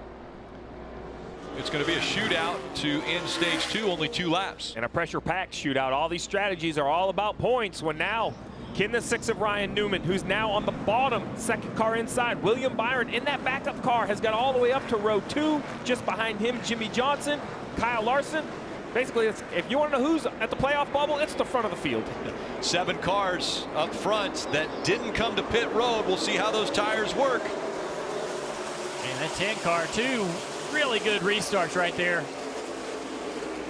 And those used tires are having a hard time launching behind him. You see what it creates, a lot of 3 wide. Ryan Newman, man, he's trying to make it work on that bottom. So hard to maintain position on the bottom of the racetrack. And right now he's got to be concerned if he cannot clear William Byron. 48, Jimmy Johnson way up the racetrack. Yeah, there goes all those points. He may have a tire issue. Yeah, he's got some. I don't know. He looks like his straightaway speed is building again. Yeah. Final lap, and the 48 continues to fall backwards. Almirola, Logano, Newman, 1, 2, and 3. No power steering on the 48. Man, that's going to be hard to fix, as we see right here, though. The 42, the 24, the 10 of Almirola. Those looking for stage points are going to grab them here. Almirola's going to win stage 2.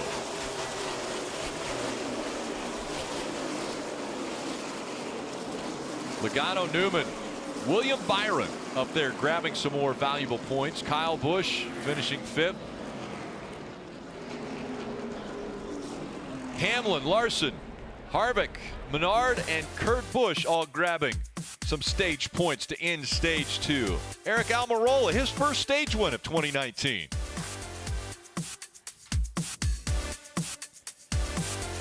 Stage 2 just complete of the Monster Energy Cup Series racing from New Hampshire, the Foxwoods Resort Casino 301. Let's go to pit road and Dave.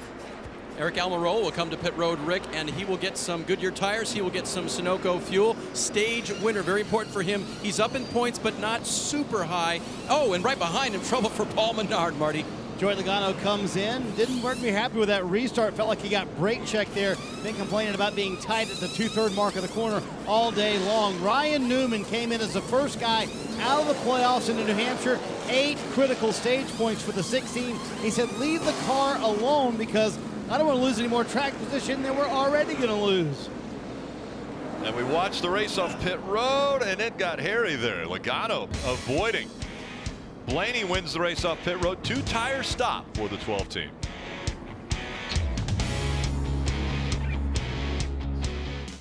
We're going to call this race a little differently than we normally do. We're going to call it radio style. The S's will be covered by Mike Bagley. Fans jumping up and down, yelling, screaming, losing their minds here at Watkins Glen. Dale Earnhardt Jr. will have the inner loop and into turn 5. Truex is definitely putting the pressure on in turns 1 and up through the S's. Jeff Burton has turn 6 and 7. Trouble right in front of me. Joey Logano in the sand. This race comes down to these 2 drivers right now headed up the back straightaway.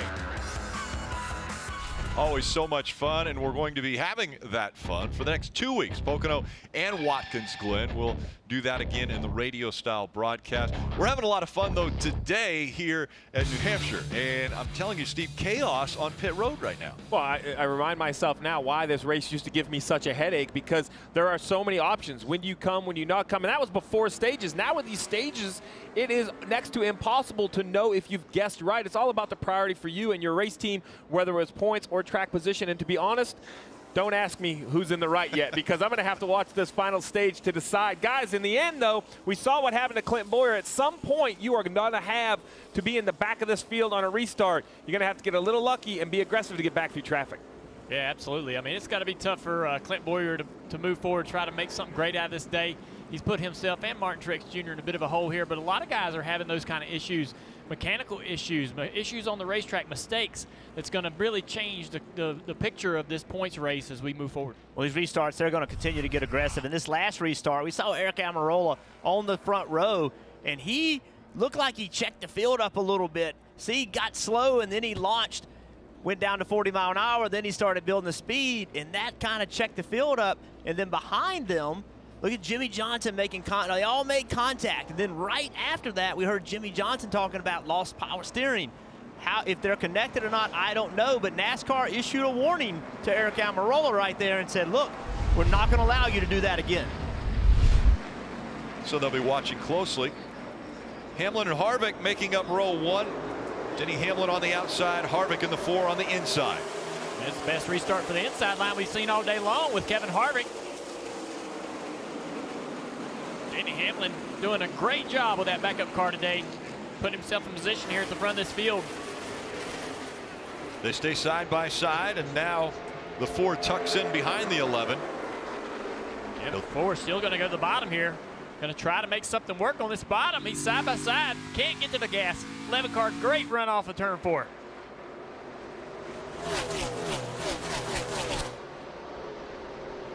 A little bit further back here, guys. The 18 car, Kyle Busch, who has pretty much dominated this race. There was some contact. He had a tire rub. He had to pit under that caution, and that has got him all the way back in 15th place right now. Just passed for 14th. Now he's in a 3-wide situation. Yeah, here's the issue that happened just before this caution. He gets into the left front corner of the 42 car Larson, creating a very bad tire rub right at the end of that stage, and so he had to come to pit road. And now he's in no man's land right in that light gray. He drifts up a little bit higher. Yeah, he's just changing lanes, trying to get the preferred lane for that corner exit. But he's having a hard time fending off this 22 of Joe Logano guy we haven't talked about too much today. Joey struggled all day long to move this car forward.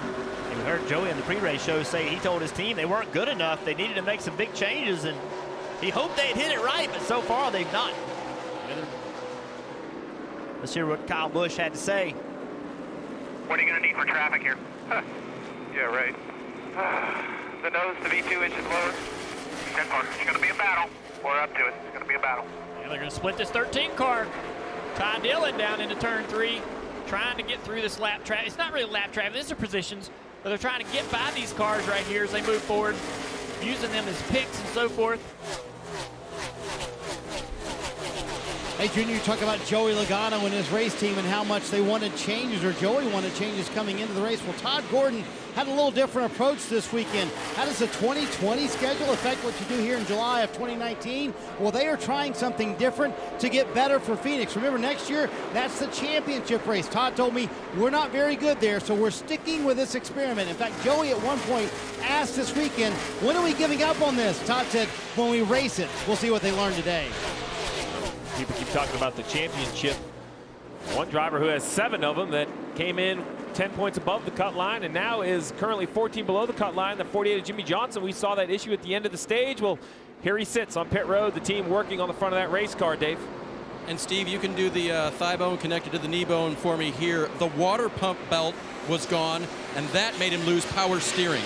Well, so basically, it's not one belt. There's multiple belts, but when the water pump belt came off, I'm guessing it took the power steering belt with it. But seems very odd to me that the 48 has lost the water pump belt and the 9 of Chase Elliott has lost the water pump belt.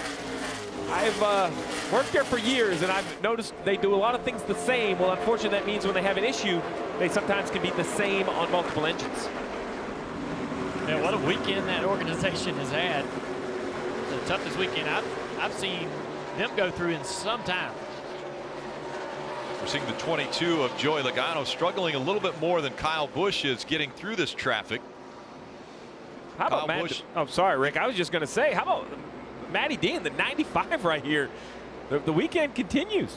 Running great. Stayed out, Steve, right? That's a strategy play right there, and Wheels has it good for the 95 right now. Well, Mike Wheeler, no, that's Wheels. He's won here with Denny Hamlin, so he knows how to run good here at Loudon. Jones just got by him for the 7th spot. Dibenedetto back to 8th now. It wasn't long ago we saw Eric Jones back there running in 20th.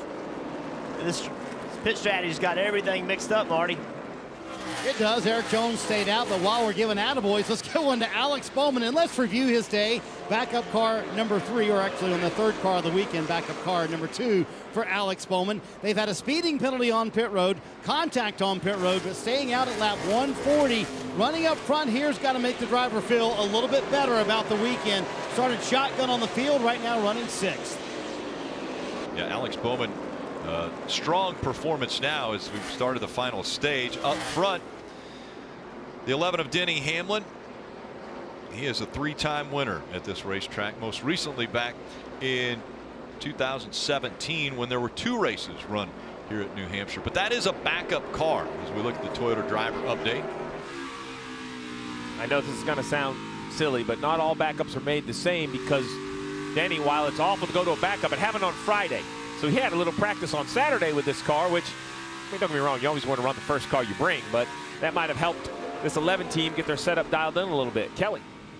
You guys mentioned his previous wins here, but remember he now has a new crew chief in Chris Gabehart. So I asked him, you know, what notes that he used to look back on for a setup here, and he said yes, he looked at some of the teammates' notes, looked at some of the 11-car pass notes, but he also said we really found some unique setups here that are working specifically for our car. They're kind of on their own page, separate from the other JGR cars this weekend, and they felt like it may have given him a little bit of an advantage. Right now, paying off, he's leading this race. Another team that used really good strategy, and since he's gotten there, his pace has been really, really good. Chris Buescher and this team really have most top 10 finishes in the season is 10, and there is 4, and they are right there this year with plenty of time to get more, Dave. And Jeff, when you talk to Chris Buescher about it, he'll tell you about his 3rd year there and what it was like when he first came to this organization and what it's like now. They continue to build up. They add personnel, they add equipment, and he can say, are we ready to win as we watch this pass by Eric Jones on Bowman? That is for 6th. But are we ready to win every week, week in and week out? He said no. Are we getting there? Absolutely, and 37 is showing that today again with Chris Buescher. Eric Jones, Alex Bowman, two of the young stars of NASCAR, running 6th and 7th. Kyle Busch has made his way up to 10th now. He's closing in on all these cars in front of him, trying to take advantage of some of them. You know, didn't pit. He's got the tires. He's moving forward. He's going to try to get to Blaney and Dibenedetto, and as Blaney's trying to get around that 95, Kyle's trying to get there as fast as he can and take advantage of that opportunity to go by as well. Dave? Well, Junior, remember in pre-race we talked to him about having the field that he wants here at New Hampshire. Remember, he's won here 3 times. And he said basically they've got the car where it's fast enough to be good. And when I talked to him further around on the lap on the truck, he told me he really doesn't have the feel he wants. He's just good enough to be up at the front. So Kyle Busch passing cars, that's expected. Adam Stevens making this car good at New Hampshire. Does he have the feel he really wants yet? Nope, but here he goes back to the front. And we heard Adam Stevens let him know they're in this fight together. They're going to battle as Kyle Busch has made it up tonight. Out in front that did not pit, because we do have a caution after 7 more laps. It's going to bring everybody to pit road. So this strategy seems to be putting Hamlin in a really good position. What do you say, Steve? Yeah, I mean, I think in a perfect world, they need to run about 40 more laps. It'll be the perfectly timed yellow, but as long as the run is long enough, as you mentioned, either the guys that pitted 15 laps later, they're going to be forced to decide when they need tires. And I kind of hold my breath as we see Kyle Busch move to the inside of the 18 right here. We'll see if he can complete the pass. For years, this race statistically was filled with yellows in the last 100 laps. Recently, that hasn't been the case. I don't buy it. I don't buy the recent numbers. I think one of these races is going to go back to the old New Hampshire, which is 5, 6, or 7 yellows in the last 100. And drivers and crew chiefs are going to have to decide, can they continue to stay on track with those tires, or will they need to pit? 123 laps to go. We'll see. Yeah, just think about Kyle and his comments about how difficult it is to pass. As this run gets longer, it sort of evens out on tires and makes it more difficult for him to have to try to get around these guys. I think Hamlin, Harvick, Kurt Busch, Keselowski, those cars are so good. It'll be difficult for him to drive his way back toward the front. We want to go through the field. We'll start off with Denny Hamlin and Kelly. And Denny Hamlin's now led 26 laps in this race. He has 2 wins on the season, and his crew chief, Chris Gabehart, told me the biggest strength between the two is the trust factor. He said, I can't think of a time he second-guessed me or anything the team is doing, and vice versa. He said, it's cool. We feel like every single week, no matter what the racetrack is, we have a shot at a win. Behind him is the 4 of Kevin Harvick. The big story, he is still winless in 2019, but when I talked to Rodney Childers this morning, he said, look, I feel like the 4 team is better than it's ever been. He said our pit crew is better, road crew is better, shop crew. Cars just aren't quite yet where they need to be, but morale is still high at Stewart-Haas Racing, Marty. Kelly, Kurt Busch a couple weeks ago said he left some bullet points for the engineers to think about on their bulletin board. Top of the list, get better at the flat tracks. They're running well right now. This would be a drastic improvement where Kurt says they need to get better. He's in 3rd. In 4th, Brad Keselowski. And for the next few weeks, Paul Wolf tells me they're going to kind of migrate to what Ryan Blaney, his teammate, runs. He said it advances our program, advances our setups, and honestly, it challenges Brad to drive what the kids are driving out there, which is a very free race setup, Dave. One of those kids is Chris Buescher, currently running 5th. The 26-year-old from Prosper, Texas, is running well. They stayed out last time, and he'll try to hold off Eric Jones right here. Marty? Eric, hope Dave, that nobody made the mistake I made by taking Eric Jones out of my fantasy lineup. Here he is running 6th right now, proving once again they have a very quick car. Chris Gale making the call to leave him out. They last stopped at lap 140. And Dave, he said, we love the summer months, the heat, the tracks, everything about it. When I asked crew chief Jeremy Bullins about his driver, Ryan Blaney, this morning, he said, I got a good little short track driver there. Blaney loves the short tracks, and he's doing well here. Remember, last time, took on just 2 left side tires as replacements. The 18 of Kyle Busch working his way back through the field, damage repaired on his race car, and now has worked his way all the way up to the 8th position. As for Matt Dibenedetto, talk about the young guys. Well, he'll turn 28 next weekend. And what would he like better? Nothing better than his first top 10 at New Hampshire. He's there now if he can hold this spot, Marty. Dave, who'd have thought with 118 to go, the best running Hendrick Motorsports car would be Alex Bowman in car number 3 of the weekend, starting last on the field, right now running 10th. Again, one of those cars that pitted last at lap 140. Kept him out there doing a nice job. How about Joey Logano, the reigning Cup Series champion? You know, he said this week was his first ever trip back to New England as the reigning series champ. He said, I was kind of surprised by the reception I got. I quote, felt like Dale Jr. It was kind of cool to walk around. Everybody wanting my autograph, Kelly. Kyle Larson came into this race 40 points above the cut line, and crew chief Chad Johnson said he was not comfortable at all with such a slim points margin. The good side, since winning the All-Star race, they feel like they have had race cars capable of winning week in and week out. It's just a matter of putting together an entire race, Dave.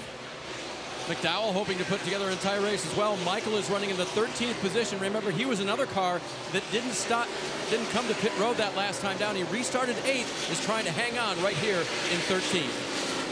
Ryan Newman running in the 14th position, Dave, and if they make the playoffs in 2019, they may very well look back at New Hampshire as a weekend that might have saved it for them. The weekend started off terrible, wrecked Friday in practice, went to a backup car, barely made the line in qualifying, started last today, made their way into the top 10, earned some stage points, and he came in as the first driver out of the playoffs. Right now, Kelly, he's plus 18 in the playoffs. Yet it's shaping up to be a decent points day for William Byron as well after starting from the rear of the field. They just wanted to minimize damage as they look to point their way into the playoffs. He picked up some valuable stage points. He entered this race 46 points above the cut line. As he runs right now, he is plus 61. Rick? That was a great job, the field. guys. Yeah, so much information. While they were going to that, though, the 41 of Daniel Suarez is a pit from 17th. The report was a loose wheel of the 41 car. NASCAR on NBCSN is brought to you by Ally. Do it right. Ace Hardware, the helpful place. And by Coca-Cola. Enjoy Coca-Cola and make this summer the most memorable ever. See some shots there from Thunder Road in New England and our buddy Ken Squire.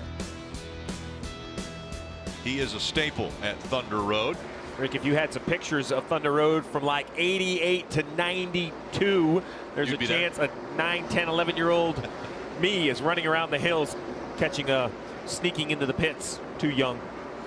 Ryan Blaney trying to get by this 37 Busher, and if you're looking at Kyle Busch is the best car, or maybe a top 3 best car, Ryan Blaney has drove away from Kyle Busch. Kyle was within several car lengths many laps ago, but Blaney's got some great speed as he goes by Busher here for 6th place.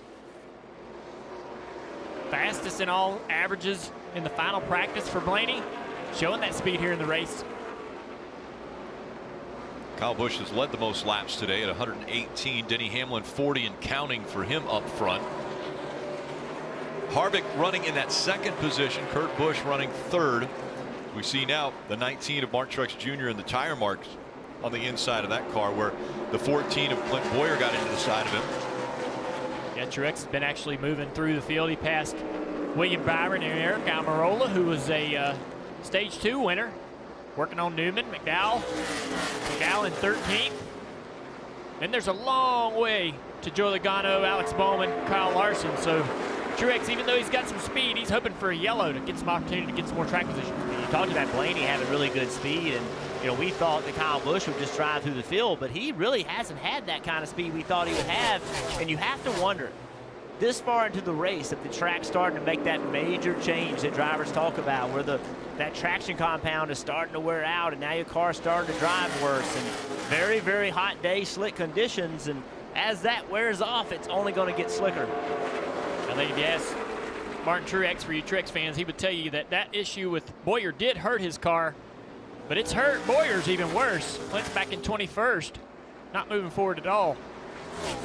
That's a driver talking, right? Yeah, buddy. He got the worst end.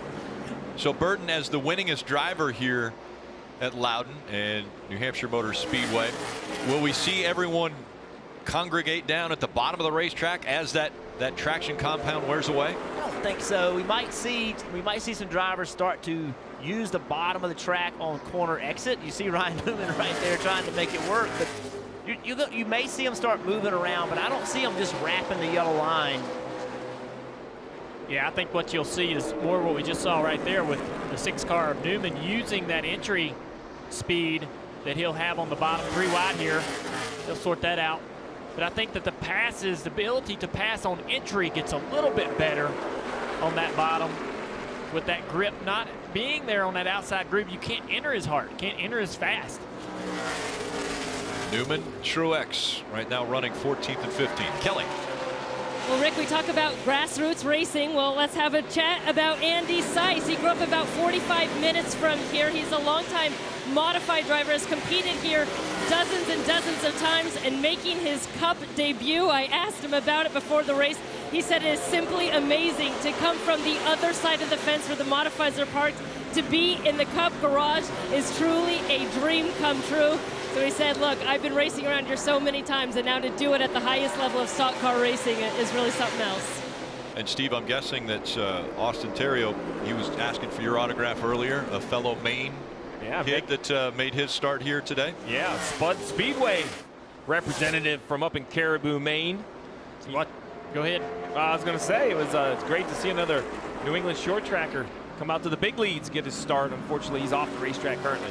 It's great to see Ryan Newman races everybody the same. This is his fishing buddy, Martin Truex. It's not going to give Martin any favors. Well, right there, Martin gets the position. He lets him have it, but made him work for it.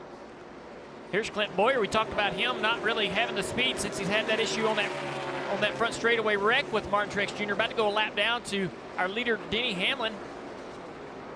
And he can't pull over. He's got to race him hard. He's in that playoff position where if he could stay on that lead lap, that could make a major difference in where he finishes in this race. Marty. Hey, Jeff, Denny Hamlin among the group that pitted last at lap 140, so it's kind of interesting, Steve. If they're going to make a full fuel run here, they're looking at lap 235, 230, 235 to come back down pit road. Some may come a little bit earlier, but how do you differentiate yourself here on pit road, knowing that probably everybody's going to take 4 tires? Is it all on the driver getting on and off of pit road and the pit crew as well? Is that the only way you can gain some track position? Well, and you could come early. I think new tires, while it doesn't seem like they help tremendously because it's very difficult to pass and you don't see them drive through the field, fresh tires out on a clean racetrack are going to run faster lap times. So not a lot, 3-4 tenths of a second, but 3 or 4 tenths of a second over 5 or 6 laps can make a difference. So I think if I'm a crew chief, I'm looking to come down pit road probably as soon as I'm inside my pit window. What's the furthest you can go, Steve? What's the absolute, if we stay green, what is the furthest you think you can go on fuel? Well, asking crew chiefs their fuel mileage is kind of like playing liar's poker. You're never sure if you're ever going to get a story. I heard a lot of mid-80s, so I think 85 is pretty safe for everyone in the field. The real question is, how long do you dare risk it? Do you want to be at the end of this race on fumes, or do you want to leave yourself a little bit of an issue? Say the fueler doesn't plug in perfectly, as we see the 95 making a nice pass on the 37 right there. Leave yourself a little window. That was Matt Dibenedetto that made that pass on Buescher there. As we see Larson looking to the inside of Buescher also. So Dibenedetto is up to the 8th position, chasing after Hamlin. And back at New Hampshire Motor Speedway as Hamlin continuing to lead. Let's take a look at the Ram trucks built to serve. Well, guys, track position, we've talked about it. Well, with 92 laps to go in the race, if you have been fortunate enough to get it, don't give it away. If you don't have it, what can you possibly do to get it? And then yellows. Will we get yellows? How many will we get? Will we get that late race yellow that always creates excitement? And you got to worry about restarts. You see that outside line dominating all day long. You want to be in it on those final few starts, Marty. Yeah, Junior, we've been bragging on Ryan Newman all day long. Started at the back, made his way into the top 10, but some crushing news from behind the wheel a moment ago. Listen on the radio. I lost a cylinder. Yeah, how are your cages? Cages were fine. I lost a cylinder. Talking with the engine guys, they said just keep going for now. All right, bringing it in. Before they got back, they can pick up the parts. Down on power for Ryan Newman. Such a disappointment for this race team. He was battling for 11th a moment ago. Now he's back in 15th trying to hang on. That's so disappointing. Such a good run. There, once again, there's a guy that's fighting to make the playoffs having trouble. His lap times aren't awful, but as they go and cycle into those new tires, that's when it's really going to show up. Right now, he's losing time for sure, but not a ton of it. And with the issues that others have been having already, Newman came into this race. He was just 2 points out of the playoffs in 17th. Now, as they're running, he currently is 16 points above the cut line, but with an engine problem, you just heard him. He's not bringing it in. They'll have to bring a bag out for the parts. So he's going to stay on the track as long as he can. And it's just crazy when you look at the playoff standings and think about the entire weekend between practice and the race. William Byron's had an issue. Kyle Larson, Boyer, Johnson, Jones, now Newman. Oh, look out. 18. Kyle Busch into the wall. Hello, yellow. And there's the caution we had just predicted. The possibility of a caution coming out. Stay out for the caution if we can. Looks like his tires are all up. I don't know if he had one going down. We're fine here. The toe's knocked a little bit to the left, steering more to the left. He's following Newman into the corner and it gets loose. Yeah, just free on corner entry, then chases it up. We talked about earlier how if you get out of this groove, there's just no grip whatsoever. Right there, made contact with the wall, and you heard him say he feels like the toe is off, and he's given that indication by where the steering wheel, right, really early loose, get in the corner, and just couldn't get the thing turned. So he's got a mark on his steering wheel. He knows where it's supposed to be, and that mark is not lined up anymore. That was that information saying the toe is knocked off. Front end alignment's just not where it was before he hit the wall. Steve outside the pit window here as far as being able to make it all the way, but we don't know how many cautions they'll have to run, caution laps. They're within a couple at a 1 mile racetrack. I call that close enough, Kelly. Now we see the cars making their way down pit road. That's the 4 of Kevin Harvick up top. They made a track bar adjustment last time around, and that really seemed to help them. They're going to continue to go in that direction along with 4 tires and Sunoco fuel for the 11 of Denny Hamlin. He said he was pretty good on corner entry, but too tight off. He was losing the nose. It's a 4-tire stop, Marty. Kelly, I love Steve saying close enough from the booth, and he's exactly right. This is so tight to make it to the end of the race here, but teams will gamble from here. Denny Hamlin wins the race off pit road. Kurt Busch said the car tight for much of that run, which is good, and got, quote, awkwardly loose at the end of the run. 4 tires for all these guys. Crew stepping it up, 4-tire stop for everyone in the top 10 coming off pit road. A full week of NASCAR America. Again, weekdays at 5 o'clock. This week on the Dale Jr. Download, it will be Martha Earnhardt. So family a part of that show. And of course, you have the Turning Point on Monday's show. And on Wednesday, Motor Mouse has, oh, you guessed it, Clint Boyer, the motor mouth of NASCAR. So that's going to be a lot of fun. NASCAR America, again, 5 o'clock weekdays. Rut. Rick, I've got great news for all the drivers. There's an ice cream stand in the coach lot waiting for all of them when they get done. And one of them is going to win that 22-pound lobster. I checked on the lobster. He's on ice. He was not ready to come out in all this heat. But, guys, it is gearing up to be a great finish, that's for sure. Happy National Ice Cream Day. Oh, they opened the ice cream place up for me last night. I got there and it was closed, and they opened the doors for me. Made me happy. Kevin Harvick came in running second, went out running 5th. See right here, the rear tire changer fell trying to get around the car. Slowed the stop up, lost 3 spots. That made me hurt watching him fall onto that asphalt. I've done that. No good. All right, it's Denny Hamlin and Brad Keselowski. Hamlin once again has chosen the outside line. Brad Keselowski will be on the inside for this restart. Kurt Busch, Eric Jones behind them. Harvick, Blaney in row 3. Man, not a great start for that inside. So hard to time it. 3 wide. Kurt Busch here backs out. Look at Blaney trying to make something. Oh, the 42 spinning out. Here comes Larson around. No contact. He hits the wall. Caution comes out again. Right rear damage. We talked about it. Restarts. Junior, you just talked about it. How aggressive were they going to be? Spent all day fighting to get track position. Yeah, it all started on the start. You mentioned it, guys. The inside line didn't go, and the 42 actually got a good start. You're going to see him jump out of line to the bottom. There he is, trying to get inside the 88. He establishes the position as the 88 squeezes him down to try to stay off the 88. The front end turns. The 42 loses the back up the track. Yeah, they're really just not enough room down there. He made the move, committed to it. But the 88 did not leave enough room for him to be there and make the corner. Great job by Busch Hard moving racing. up. Yeah, just trying to make something happen. That inside's been tough sledding all day long, and just a battle for position right there. And Larson was committed to it, and Alex was committed to him not having it. Alex held his spot, you know, he knew he came down a little bit. What are you gonna do, right? Late race restart, man. We're gonna see more of it. And this helps on the fuel window too, doesn't it, Steve? Another caution. Yeah, this should basically get everybody inside. These cars, when they ride around under yellow, they're able to either A, run really low RPM like in 4th gear, shut the cars off, So you can almost run 2.5 laps versus 1 green flag lap. So really saving fuel. And we're going to have plenty of post-race coverage after the race. Make sure to stay with us for that. And of course, Victory Lap is back. Looking forward to that.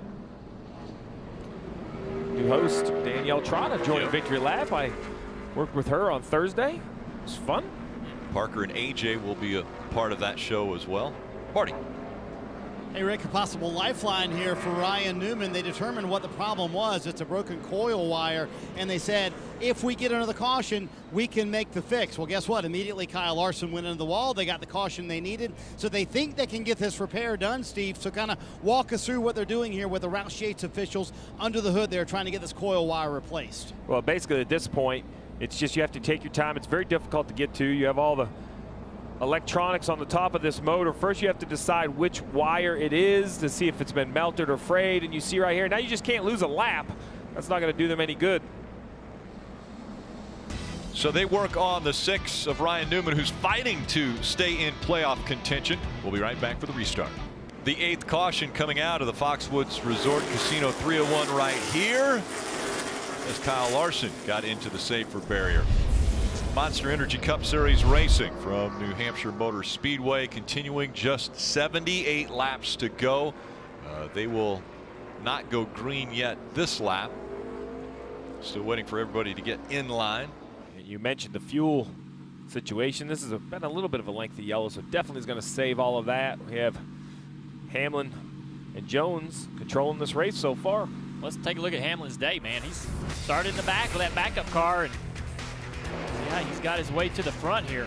One car at a time here early in the race, rolling around that bottom. Really likes this track, I think, and works it well. Started to get into some more competitive race cars here throughout the day. Contact with his teammate, trying to get by Eric Jones. Ended up running Harvick down, took the lead. We saw that contact with Eric Jones. Well, guess who's starting right next to him on this restart? Eric Jones looking for his 2nd career Cup win. Yeah, Eric's had that contact. He had contact on pit road with Alex Bowman that they had to fix. I thought that might hurt the toe of the car, but it appears that Jones has great speed. That inside line, though, has not had great restarts. Very hard to time and do it just right. And Denny Hamlin's not going to make it easy on him either. Denny Hamlin is very good on restarts. Yeah, the tires just want to spin here when you try to put the throttle down.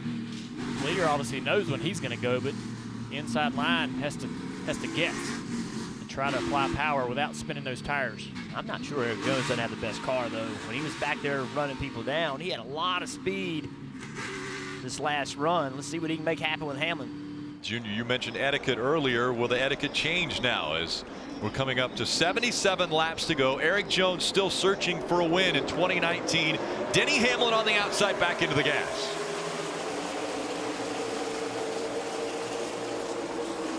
Another good restart for that outside line. Denny Hamlin down in the corner. Hamlin way up the racetrack, though, in the middle of the corner. Yeah, he gets up there for a high diamond to get turned and make a great run off the corner. How about Blaney fighting for 2nd now in that 12? Keselowski trying to get on the outside of Jones. And Blaney's got great speed in that car as well. Interesting to see if he can get into 2nd here like he does. Can he run down that 11 car? And Brad knew what Eric was going to do. Brad knew Eric was going to jump to the outside, so he overdrove the entry to the corner, trying to take advantage of Eric's little bit slow entry because of his angle change. Yeah, the only thing about that was Brad also took away the opportunity for the 12 of Blaney to turn down the track like he's doing now. Hurt his corner exit off of turn 2, but like if you're wanting to go in high and arc and turn across the corner and run off the bottom, a guy can't be there. Like this 2 car, if he dives to the inside, it stops that ability of the 12 to make that corner. Brad has a lot of entry speed with that low entrance, but you can see Blaney's able to pull him on corner exit. Look, Harvick on the very bottom trying to get by Jones. Watch that tail. Look at them yellow gloves in there, working that steering wheel. These cars are on edge, doing everything they can, driving these cars at the limit of the grip of the tire. Harvick trying to make the pass now as he works to the inside. Momentum working against him, though, Listen to the throttle. Oh, that's close. Now Harvick's going to try to carry as much speed as he can. Hopefully Jones slips a little bit so he can take the spot. Jones's car is not as good as I thought it was going to be on this restart. I really thought he had a car that could go contend for this win. He did, Jeff. You were correct, but I think sometimes the cycles can just throw you for a loop. You don't keep those tires clean, or sometimes the cycles aren't good for that set of tires. Your car all of a sudden changes into balance. The handle changes, Marty. And Junior, he said the run before this one, best it had been all day, and that's really when he gained all the ground that he did. But Eric Jones on this run, car too tight, and also starting on that inside, that didn't help either. Yeah, absolutely. But them cycles, man, they really throw the car for a loop. That too tight. The car just not turning like it needs to turn. Your center of the corner speed gets so slow because it does not point. Now you can't go to the throttle as soon as everybody else can. That's where the speed is. We talked about Alex Bowman's weekend. This is the third car they've been on. We've covered it well. You got to believe that his team is doing some cheerleading, trying to convince him to fight for these positions, man. They've got a great opportunity to come out of here with something to be very, very proud of if he can keep this track position. Marty. Hey, Junior, I mean, I know they got the win at Chicago a couple weeks ago for Alex Bowman, but for a weekend where they had the issue on Friday with the drive shaft and they had to go to their backup car, then the issue on Saturday and they had to go to Jimmy Johnson's backup car. If Alex Bowman walks out of here with a top 10, I can't imagine the confidence it's going to give that young man at what he knows and admits is not one of his best racetracks. Well, Marty, right behind this 88, the 95 of Matt Dibenedetto, and the 37. We talk about track position and pit strategy, and people, they want to believe that, you know, the fastest race cars just drive their way to their front. The 95 has been good all weekend long. His team has done a really nice job. Mike Wheeler has called a great race, and Matt is doing a great job behind the wheel. All these restarts, he's yet to give up this track position and continues to battle inside the top 10. Dave. And Steve, most fans know that Wheeler came from Joe Gibbs Racing and that this team has an affiliation with Joe Gibbs Racing, but it's not the same deal that Martin Truex Jr. had the last couple of years. It's much less. So when they have a good day here, they have worked hard, put everything to it, and made all the right decisions. And if you look at that 88 car, you can see the letters are gone from that left rear tire. Just about every set they put on this car, it's wore the letters off because he's got no laps on this car, and he's had a tire rub right there on that quarter panel the entire day. And if they let air out or come down on the air pressure, which they typically do throughout the race as the temps come up in the car and the brakes, that tire will deflate and deflect a little bit more, lean on that fender. That's got to be worrisome. And also, it brings heat into that tire. Heat is grip loss. See Martin Truex Jr. working to the inside of the 88. Now Ryan Blaney in the 12, currently running in the second spot. We've talked about, we think they have enough fuel. At least our crew chief is saying they should have enough fuel. Here's what the 12 team is saying on that issue. I think we're a lap or two short still. Not worried about saving yet. Continue to go hard, but we may still have to save towards the end if it goes green. Well, lap or two short. The one thing I will say is this is a racetrack where fuel can be saved. It's actually easier to save fuel at tracks where you brake because Ryan could lift a little sooner, use less brake, less time at wide open throttle. So I think there's fuel, you know, can be saved versus a track where you're more wide open throttle. Hamlin has a 1.5 second lead over Ryan Blaney running second, Keselowski, Harvick, and Eric Jones in fifth. You've seen this battle continue to heat up for third and fourth between Keselowski and Harvick. On the left side, bubble trouble. The guys that are right there fighting to get into the playoffs, the issues that they have had. And right in the middle there, Ryan Newman, we said he lost a cylinder. What was the report we just had from Marty? Well, you heard Marty tell us that they thought it was the coil wire. They pitted 3 times to repair the coil wire, and now he's all the way up to the 15th position. So A+ work by the entire 16. Burton, very rarely does an engine get repaired during a race. I'd say that's like a 5% chance. So very well done. And on top of that, he has about 6th place speed. If you look at he's faster than everybody in front of him until he gets to about 7th place. So he's got a good car, and he's running William Byron down in front of him. Marty.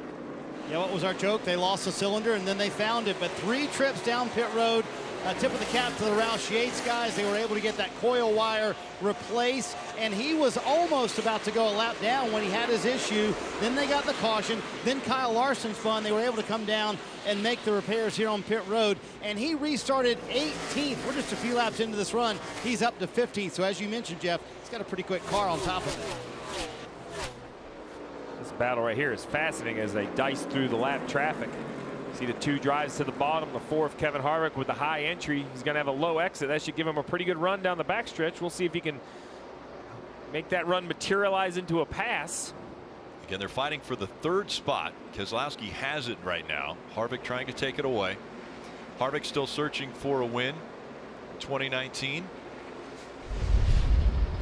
Talking about that 88 car in the left rear. There's that tire rub we're concerned with. It looks like maybe there's been some contact with another car that's actually pushing it in on the tire a little harder. That's why it looks as bad as it does. He's had a little bit of a tire rub throughout the day. Have to keep an eye on that. Maybe clearance that next pit stop. Denny Hamlin still 2 seconds ahead of Blaney in 2nd. Look at Harvick. He's starting to. Remember how many times we'd watch Kevin Harvick with that really high exit off of turn 4 late in the races? Right there, he was trying to see if he could make that work. I think I was just wondering, as this race goes on and we sort of wear that traction compound off the racetrack, do these guys start to move around? Do these guys start to try to find an advantage that nobody has?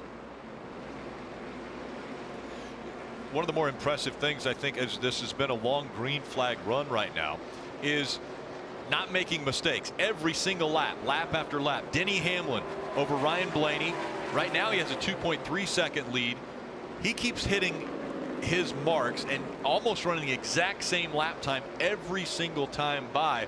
So you know the precision that these drivers are having to run by, hitting those same marks every time. As far as the lap time, you can throw a blanket over the top 5. All of them very similar, depending on traffic. And this is Denny Hamlin's playground, man. This kind of racetrack. He is so good on flat racetracks, low grip. He is a rhythm driver. You get him in that rhythm and he will lay a lap time down the same every single lap. Let's get a few more updates. We'll go to pit road and Kelly. Well, we just heard Dale Jr. talking about some of that sticky stuff beginning to wear off, and that was a trend that crew chief Rodney Childers noticed and thought it would be a strength for the 4 team when it did. He told me that they really have their car set up to be good over a long green flag run. He was excited to see what this 4 car could do if it went green for 80 laps, especially at the end of the race when the sticky stuff was wearing out. But what did we restart with? About 77 laps to go in this race. We could see that 4 car start coming to life, Marty. Behind him is Eric Jones in 5th, and let's review his day. They had an issue. Few of them. They sped on pit road, contact with the 88 on pit road, yet they stayed in the game. And remember those 9 stage points they got in stage 1? Very key for this race team. There you see his afternoon kind of all over the place, all the way down as low as 28th. And keep in mind, coming into this race, Eric Jones was just 2 points above the cut line, the last guy in the playoffs. Right now, Dave, he's sitting in 14th plus 28, a massive day for this 20 team. Marty, Eric Almirola runs in the 8th position. He entered 71 points above the cut line, fairly comfortable, but had some momentum coming off of Kentucky. Yeah, even though they finished 14th at the end of the day, got shuffled on the last restart. His crew chief told me that was the most put-together weekend they'd ever had. Remember, they started on the outside of the front row. The pit crew was a top 5 all day. They time all the pit crews. They know that. And they've had another good day on pit road. Unfortunately, the handle and the speed just not with Eric right now late in the race. Coming up on 50 laps to go, can it be 50 green flag laps, or will a caution bring this group back together again? The gap still 2.3 seconds between Hamlin and Blaney. And Steve, Toyota has been fairly strong here at this racetrack. Yeah, fairly strong is an understatement when you truly look at the numbers. Toyota over the last 5 Cup races, look at that, 1,200 laps led, 160 for Ford, only 54 for Chevrolet. So those Toyota teams, and namely Joe Gibbs Racing, at the time Furniture Row Racing has led one as well. 85% of the laps have been led by Toyota the last 5 Cup races here. Nothing's changed. Kyle Busch led 118 earlier. Hamlin out front 104. for him. They've led all but 31 laps today. So Toyota, this is Toyota's playground. We mentioned that it was Denny Hamlin's playground. It's Toyota's playground as well. Hamlin being chased by 3 Fords, Blaney, Keselowski, and Harvick, and we continue to wonder how long will Harvick stay behind that 2 of Brad Keselowski, or will he put the bumper to him? Kelly. Denny Hamlin happy with his race car overall right now. He said it's good on entry, getting into the turns, a little bit tight on exit. Now with 2 wins on the season, he is already securely in the playoffs, but still plenty to be gained. If he can win this race, he'll be awarded 5 more playoff bonus points that he'll carry with him throughout the postseason. But on top of that, they're fighting for 3rd in the regular season points.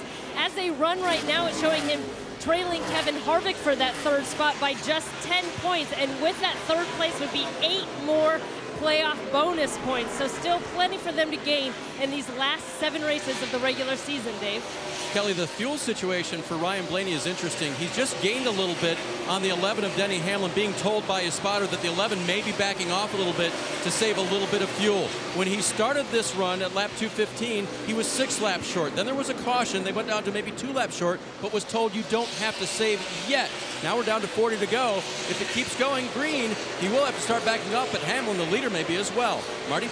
Dave, when Clint Boyer and I talked before the race, he talked about finishing to our potential. Today will not likely be one of those days for Clint Boyer here in New Hampshire. They had top 5 speed all afternoon long, but they'll look back at the lap 140 stop when they went with 4 tires. It put Boyer back in the field when a lot of others went with 2. Then he got in the wreck with Martin Truex Jr., and they have not been able to recover. But to put a positive spin on all of this, Boyer came in just plus 10 above the cut line, despite the struggles and kind of running between 20th and 21st for much of the race. After that, they've gained 7 points somehow, Rick. So right now, Boyer still in good shape, but very tenuous with only 6 races after this race left in the regular season.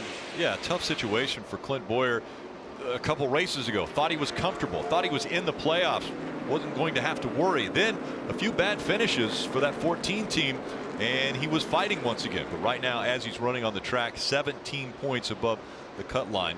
Kevin Harvick, again, another driver that hasn't won, doesn't have a locked-in position in the playoffs, although he has quite a few points and comfortably in the playoffs points-wise, 197 points above the cut line. But no top 5 finishes in the last 8 races for Kevin Harvick. Very uncharacteristic of that team.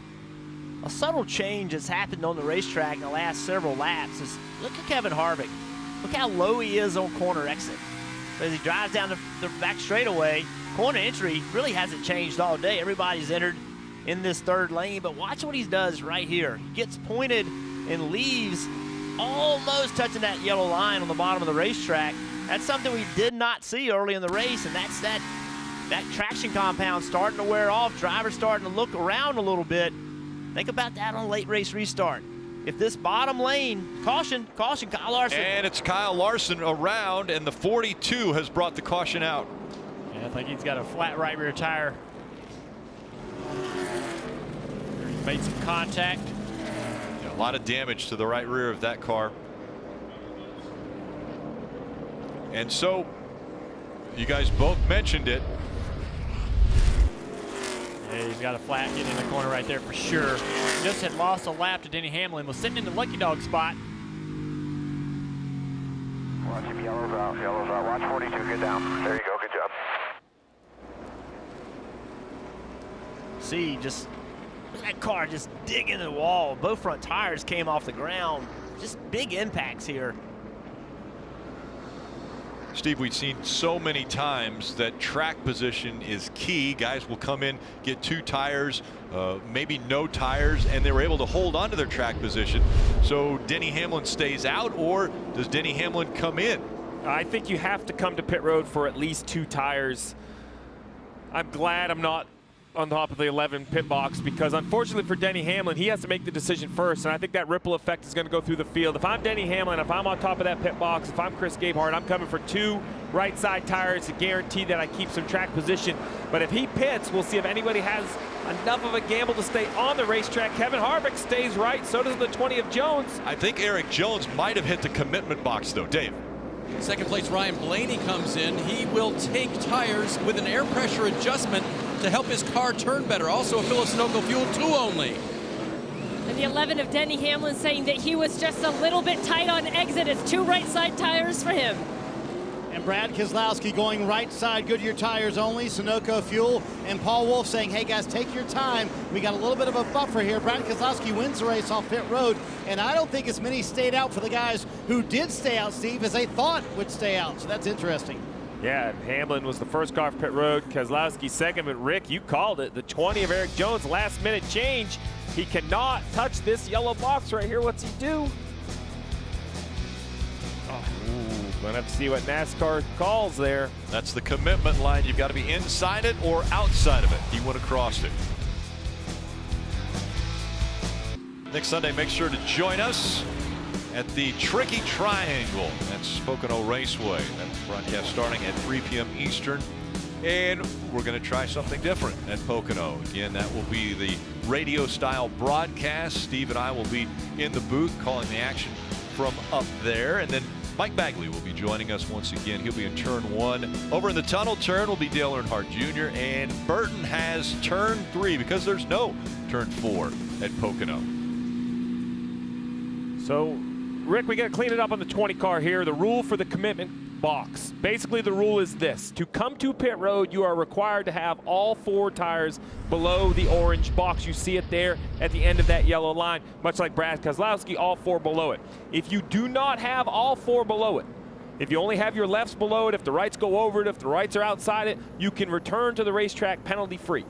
The only real penalty is if you come to pit road without being below it, or if you completely go below it and then abort, which he did not. So luckily it came down to a game of, I won't call it inches, but a few feet for the 20 car. But it is all legal. It can stay on the racetrack. Marty? And Steve, I'll tell you, here's the thing, talking to Chris Gale, you know, your driver thought for a moment he had a penalty and he was mad at himself. So how do you get him refocused for this restart for what could be for the win? I think it's just that. You just have to tell him, hey, put that behind you. You didn't make a mistake. He didn't have all 4 below the orange box. He's good. I think it's a 50-50 call, right, on taking tires or staying out right there, and I thought our best deal was to preserve track position. I wish we had one more spot, but he might get it here on the restart, and then we'll set sail. I think you just got to focus on what's in front of you, not worry about the past. There you go, Chris Gale, trying to get his young driver refocused. That's a tough spot, Steve, because Eric Jones was very, very mad at himself, so getting him refocused for this restart, very critical. Yeah, and listen to the communications they had on the radio when he thought that he had a violation. I think I committed. You did.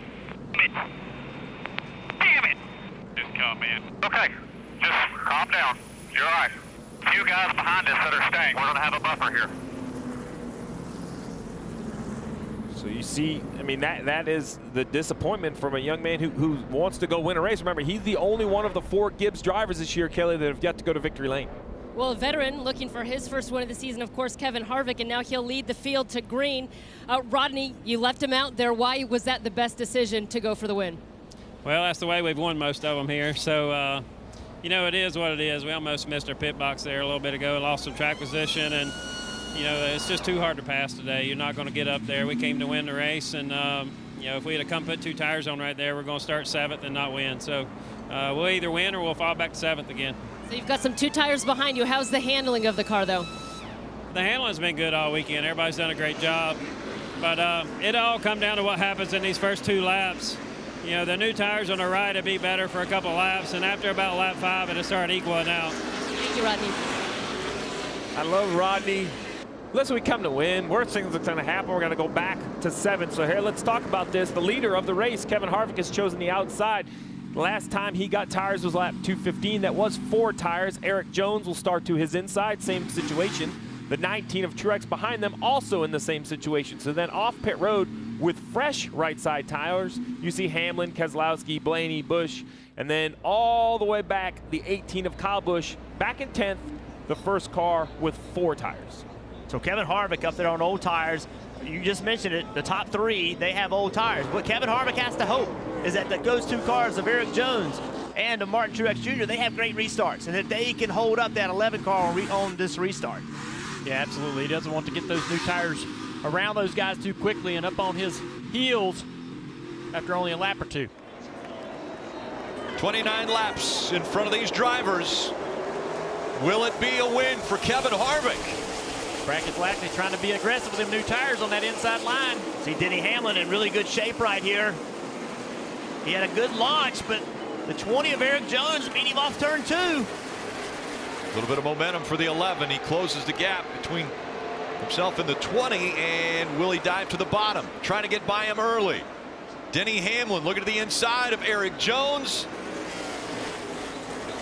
Not able to complete the pass, but he is on the inside as they go down the front stretch and into turn 1. He's going to drive it in the corner really deep. He's got a little better tire. He feels like he can roll this bottom. Going to use a lot of racetrack. He's going to clear Eric Jones. That is not what Kevin Harvick wanted to see. So 2 tires worked for Denny Hamlin, trying to get back up to the front. Kevin Harvick wants to stay up front, wants that first win of 2019 and a secure spot in the playoffs. Now the game for Harvick is lap time, right? Don't even look at your mirror. Just make lap time. That difference in tires will start to go away as they run longer, so we know it's hard to pass. We know on the bottom of the racetrack, Denny Hamlin's going to have his work cut out for him, even if he gets to him. Yeah, Rodney Childers said about 5 laps. And they should even out. Denny trying to drive up on him.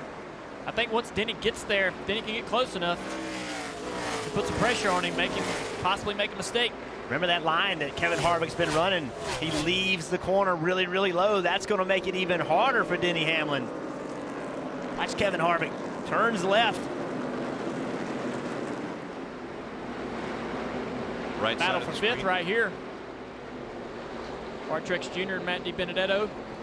How about Matty D, man? A really good day. Good weekend. Logano coming into the picture there as well in 22. Logano has been charging on this restart. He's picked up 5 spots. He's on 4 tires. When I look at the players at the front of this field, Kevin Harvick winless in 2019. Hamlin has won. Jones in 3rd has not won. Blaney, Dibenedetto, they're stacked up there. Drivers searching for their first win in 2019. Some for their first win. And how about Newman?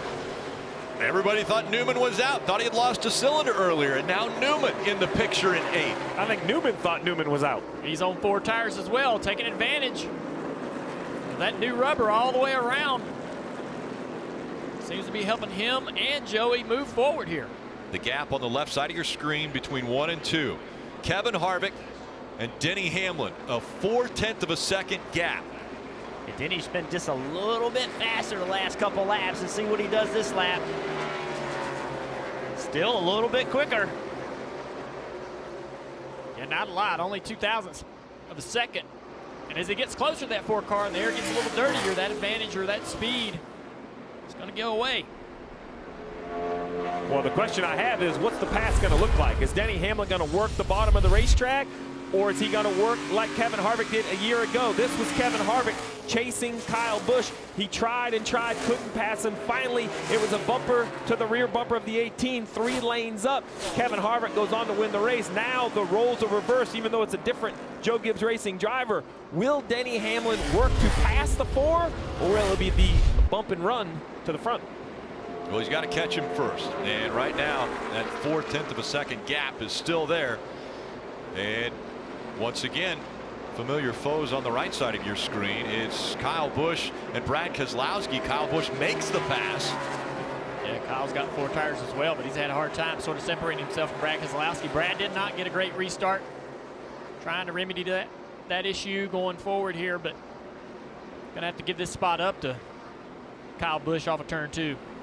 Right in front of him, still a great battle with Newman trying to get around Logano. Logano's not going to make it easy. Newman's car's got a little more speed. He's going to drive it down in there. He's going to slide up in front of Logano. Logano's going to try to cross him over. Once again, that move, that is something we've seen in NASCAR the last couple years. He didn't really clear him, but now he's got the preferred lane. He's on the outside lane, which is where he wanted to be. You can see Newman's hands in there working as he's sliding that car across the racetrack, trying to get grip. Yeah, his car's driving good. That's the best. I mean, he's ran great all year long. This might be the best race I've seen them run. As far as speed compared to competition, what a great race car Roush has brought today. Logano trying the same thing. Wasn't quite far enough on him to do it. Newman's still in there swatting flies, bees. 19 laps remaining. Harvick, same gap, maybe a little more now. 0.5 of a second. Whoa, 18, man. And Kyle catches it. Just snapped loose on him. He was trying to get to the outside quarter panel of 22 of Logano, and Logano took the lane. I think 18 just hung that right rear on that seam a little bit. That's an aggressive move to try to jump on the outside of somebody or going entry here. Yep, Logano's trying to take that line, and it just sheared the right rear on that 18. Good save. And out front, the times have equalized. Question I have, though, is I understand those 2 tires are better early, but will that right rear start to give up for Kevin Harvick, right? Will that right rear tire finally go away a little bit and let Hamlin close in? I think it's going to have to be something like that. Kevin Harvick, I mean, he's known as the closer for a reason. I just don't see the 4 of Kevin Harvick going in there and making a mistake, so Denny Hamlin just has to be close enough to try to force him into that. The other thing, Steve, because we have a restart, you know, I don't know that they're really going to ever catch a lot of lap traffic. It's a lot of single car lap traffic. I don't think that should come into play. We talked about it at the top of the show, Junior. Last year, Kevin Harvick came in here and won this race for his 6th win of the season. I can't believe we're standing here in July talking about Kevin Harvick being winless. This isn't a team that questions if they should make the playoffs. This is a team that has not missed the Final Four at Miami. They race for championships, not just wins. They found so many different ways to lose a race, whether it's misfortune, bad luck, pit mistakes. And Kevin Harvick mentioned before the race today, he said, you know what, we've been fast, we've been good, we've just found ways to lose the races, and they've been different ways. He said his pit crew is strong. He thinks on track very strong. Playoff points, last year they had 27 playoff points. This year 4. Kevin Harvick knows what it's like to must win in the playoffs. He is Mr. Must Win, right? We've seen it happen at Phoenix. We've seen it happen at Dover. He doesn't want to be put in that position. How do you build that opportunity to not be put in a corner? Playoff points. Build a little cushion. And win. And that's what he's trying to do now. Under 14 to go. When you think about the track that he's probably most dominant at, I'd say Phoenix. And Steve, do you think that compares to this racetrack? You hear teams say that, hey, that we test for Phoenix by what we might run here this weekend. Do you think that helps this team here? I do think it helps, and I think the new application of the sticky stuff at this racetrack has made it even more like 3 and 4 at Phoenix. It's moved them up a little bit. Jeff running the middle of the racetrack makes the corner bigger. It reminds me more and more of the flat end of Phoenix. Yeah, it's interesting how teams are using other racetracks to help at one particular place, and I love this call for Rodney Childers, right? And listen, you talked about Kevin Harvick. Think about how many wins he has. But the nerves right now are high, right? He hasn't won this year. All right. Trying to get that first win, man, it is stressful. I think Denny's starting to smell the blood a little bit in the water. Made a little bit of ground up here, and he can see, I think, where he is better. And can he just hit the lap and make the lap time here? Look how he's driving in the corner. He's trying his hardest to make the gains in the corner, gain everything he can on entry, and maintain that gain for the rest of the corner on the exit. Junior, maybe in the back of his mind, he's thinking about Martinsville from a year ago when Harvick moved him out of the way. Harvick said after the race, he was on the bottom and I knocked him out of the way. So he owes him one. Harvick's gotten a little bit slow right in the middle of the corner, and Hamlin's been faster each of the 3 laps. See right there, the speed at the line, Hamlin faster than Harvick. And Matt Dibenedetto jumps up to the top 3 on speeds, running 5th. So watch right here, right in the middle of the corner. See that right there, that speed where Denny could roll. He can carry that speed into the center. It just rolls the middle better. 10 laps to go. If that lap car bothers the 11 any, I think he's going to be able to get by him without it impeding his line any, except for when he wants to turn down right here. He's not able to really get down and maybe as far as he wants. But still, he's gaining so much on entry on the 4, and that seems to be improving and encouraging him every lap. Man, and Harvick's looking in the mirror and seeing that car getting closer and closer and closer, and there's really nothing he can do but try not to make a mistake and let him gain it all in one lap. That's right. You just have to make your best lap. Focus forward, drivers, not on the mirror. Is that what you're doing up there with Kevin Harvick? 100%. This isn't a racetrack where you're yet going to try to take the line away from them. You're just running your fastest line. If it was a mile and a half, maybe you're going and taking the air away from them. But here, you just have to run your best line. Half a second seems to be the gap. How aggressive will Denny Hamlin get? Coming up on 8 laps to go. Oh, man, I don't know if Denny had such a great exit right there. He was wide on exit. Look here, this is such a great way to see just where he's gaining and exactly what Harvick's doing. Harvick's car, the back tail wagon in the corners on entry into the center. Harvick trying to get down in there and get everything he can on entry.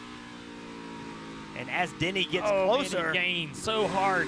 As Denny gets closer, Kevin can't just check his entry up because then Denny can just roll into the back of him and move him out of that lane.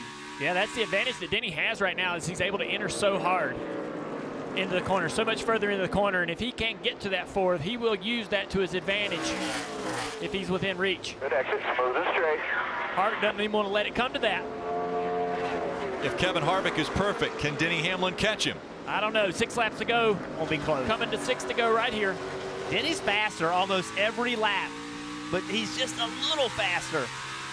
Straight away out the back.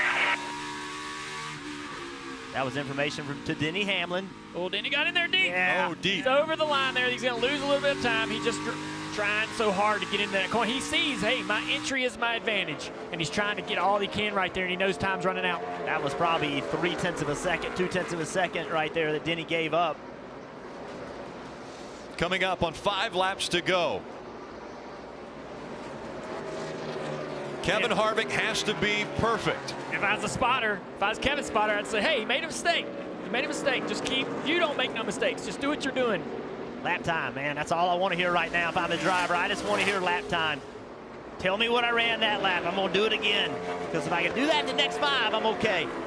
Jeff, you mentioned lap traffic, and they had a big gap to lap traffic, but these two are just running so fast. Only a few car lengths in front of them. We see a single car, but then up in front of them, 3 cars. I'm not sure if they'll come into play with 4 to go. But that's the last thing Harvick wants to see outside the windshield is other race cars. It will affect his line, but will he time it right, or will he get to them at the right time where it will not affect it to the point where Denny Hamlin can catch you? Denny had a great 1 and 2 that corner. Yeah. He made some ground up. Harvick's been running 29.30. See what this lap car does here, if it costs him any time. Coming up on Corey LaJoie in the 32. He moves out of the way. Harvick will stay up high. 3 laps to go. 21 starts for Kevin Harvick since his last win in Texas last year. Man, Denny has chopped that lead big time. That was 0.2 of a second. Goodness. I did not expect him to be able to reel him back in like this, but he is there. And Steve, you said it, those cars out there in front, they are going to come into play. They are affecting that 4 car now. 2 laps to go. Keep taking all you got. So I don't know if Denny has enough time just to stick to his game. He's going to have to continue to drive that car hard into the corner. Hope Kevin Harvick makes a mistake or these lap cars slow him up. Kevin Harvick trying to hold off Denny Hamlin, but he has to negotiate through the traffic. Here comes the 11 on the high side.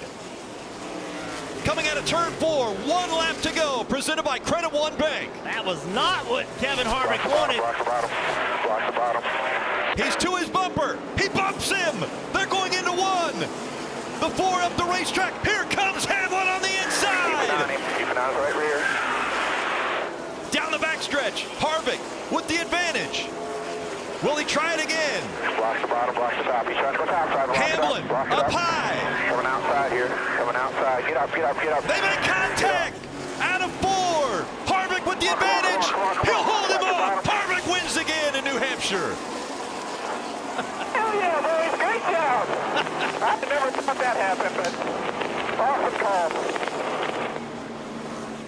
That was aggressive. Wow, man. Yeah, you see man. Harvick, he just drove to the bottom and said, I'm not going to let you run into the back of me. He went to the bottom. That's a slower lane, but he knew Denny Hamlin was going to move him out of the way. He did it into 1 and 2, and he just made the decision. I'm going to the bottom. I'm not going to let you get into the back of me. A little wave there. Yeah, it'll be interesting to see how these 2 drivers saw that finish. It's pretty wild. Kevin Harvick wins in the Monster Energy Cup Series. Kevin coming on down pit road.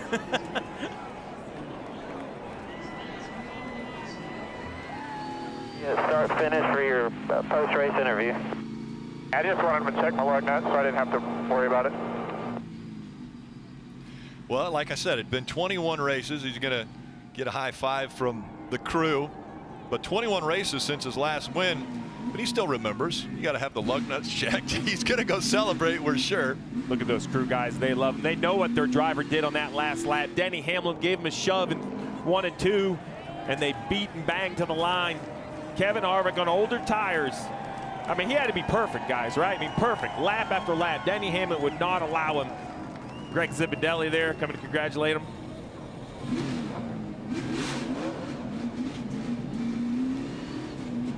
Wait to see this replay. I want to see that exit of turn 4 again. I thought Denny Hamlin had the line. Harvick's going to work his way all the way around the racetrack. Or maybe he'll turn around. He didn't want to go the long way. He's going to celebrate with the fans over there in turn 1. He got a little closer to him than he probably wanted on that last lap.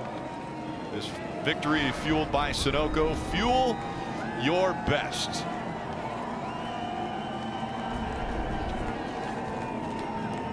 Alan Kulwicki did this. The driver's side to the grandstands.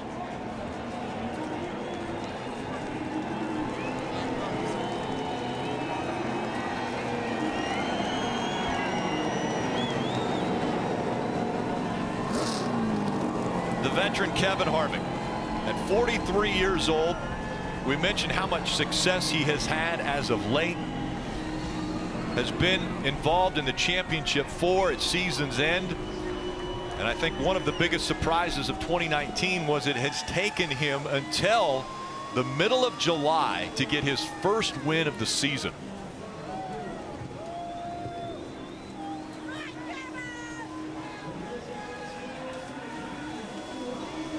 You hear the crowd yelling.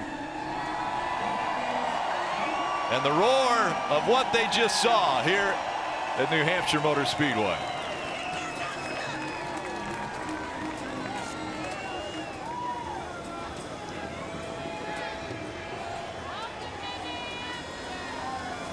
Kevin Harvick climbs out of the car victorious back to victory lane at New Hampshire. Kevin, I know it's been a little while since you've been back here, buddy. Congratulations. Yeah, just want to thank all those fans up there. It's been a minute. We knew I didn't think we had the best chance to win staying out, but Rodney and those guys made a great call with our Busch beer, National Forest Federation Foundation car here. We had a good car all day. We just never could get track position, and stayed out there, ran a lot of good laps. I didn't want to see that traffic there at the end. It really made my car tight, and he got to me. He tried to move me out of the way down there, and I knew that was coming as close as he was. So I just stood on the brakes, and I'm like, half throttle down the back straightaway. I'm like, you're not getting under me again. And he drove to the outside of me, and I just waited till he got near me, and I just put a wheel on him. I know you couldn't hear these fans going crazy for that battle, but they were loving it. Yeah. I tell you what, these fans, I came up here and ran the Oxford 250 in about 2007, and these fans have been on my side ever since. You guys stuck it out in the heat today, and we really appreciate that. Just got to thank all my guys, everybody from Mobile One, Hunt Brothers Pizza, Fields, Haas, gosh, I can't even talk. Jimmy John's, everybody who supports this car, everybody back at Stewart Haas Racing. I can't do a burnout because we got to run this motor again, so I'll just wave. We'll cheer. How about that? Congratulations. We'll see you in victory lane. There's Big Lobster waiting for you. Thank you. Marty? Well, Denny Hamlin's had a few minutes to process this one. You said on the radio, I knew what I should have done, but I didn't want to take him out. What should you have done? Well, I kind of shoved him up a little higher and tried to get him out of the groove. I'm kind of watching it back right now, but I mean, I wanted to just tap him there, but I didn't want to completely screw him. I at least wanted to give him a fair shot there. And then down the back stretch, I kind of let off, and I'm like, all right, well, I'm gonna just pass him on the outside and kind of do this thing the right way. And You know, once I had that big run, he just turned right. But it was, I would do the same thing. It was a fun race, and congratulations to him and his team. They made a great call there at the end. But it was fun. I mean, we had a fast FedEx Express Camry today. Really happy about our performance and how we've been for the last few months. And Chris done a great job with this backup car. This is nowhere near the car that I wrecked on Friday. So.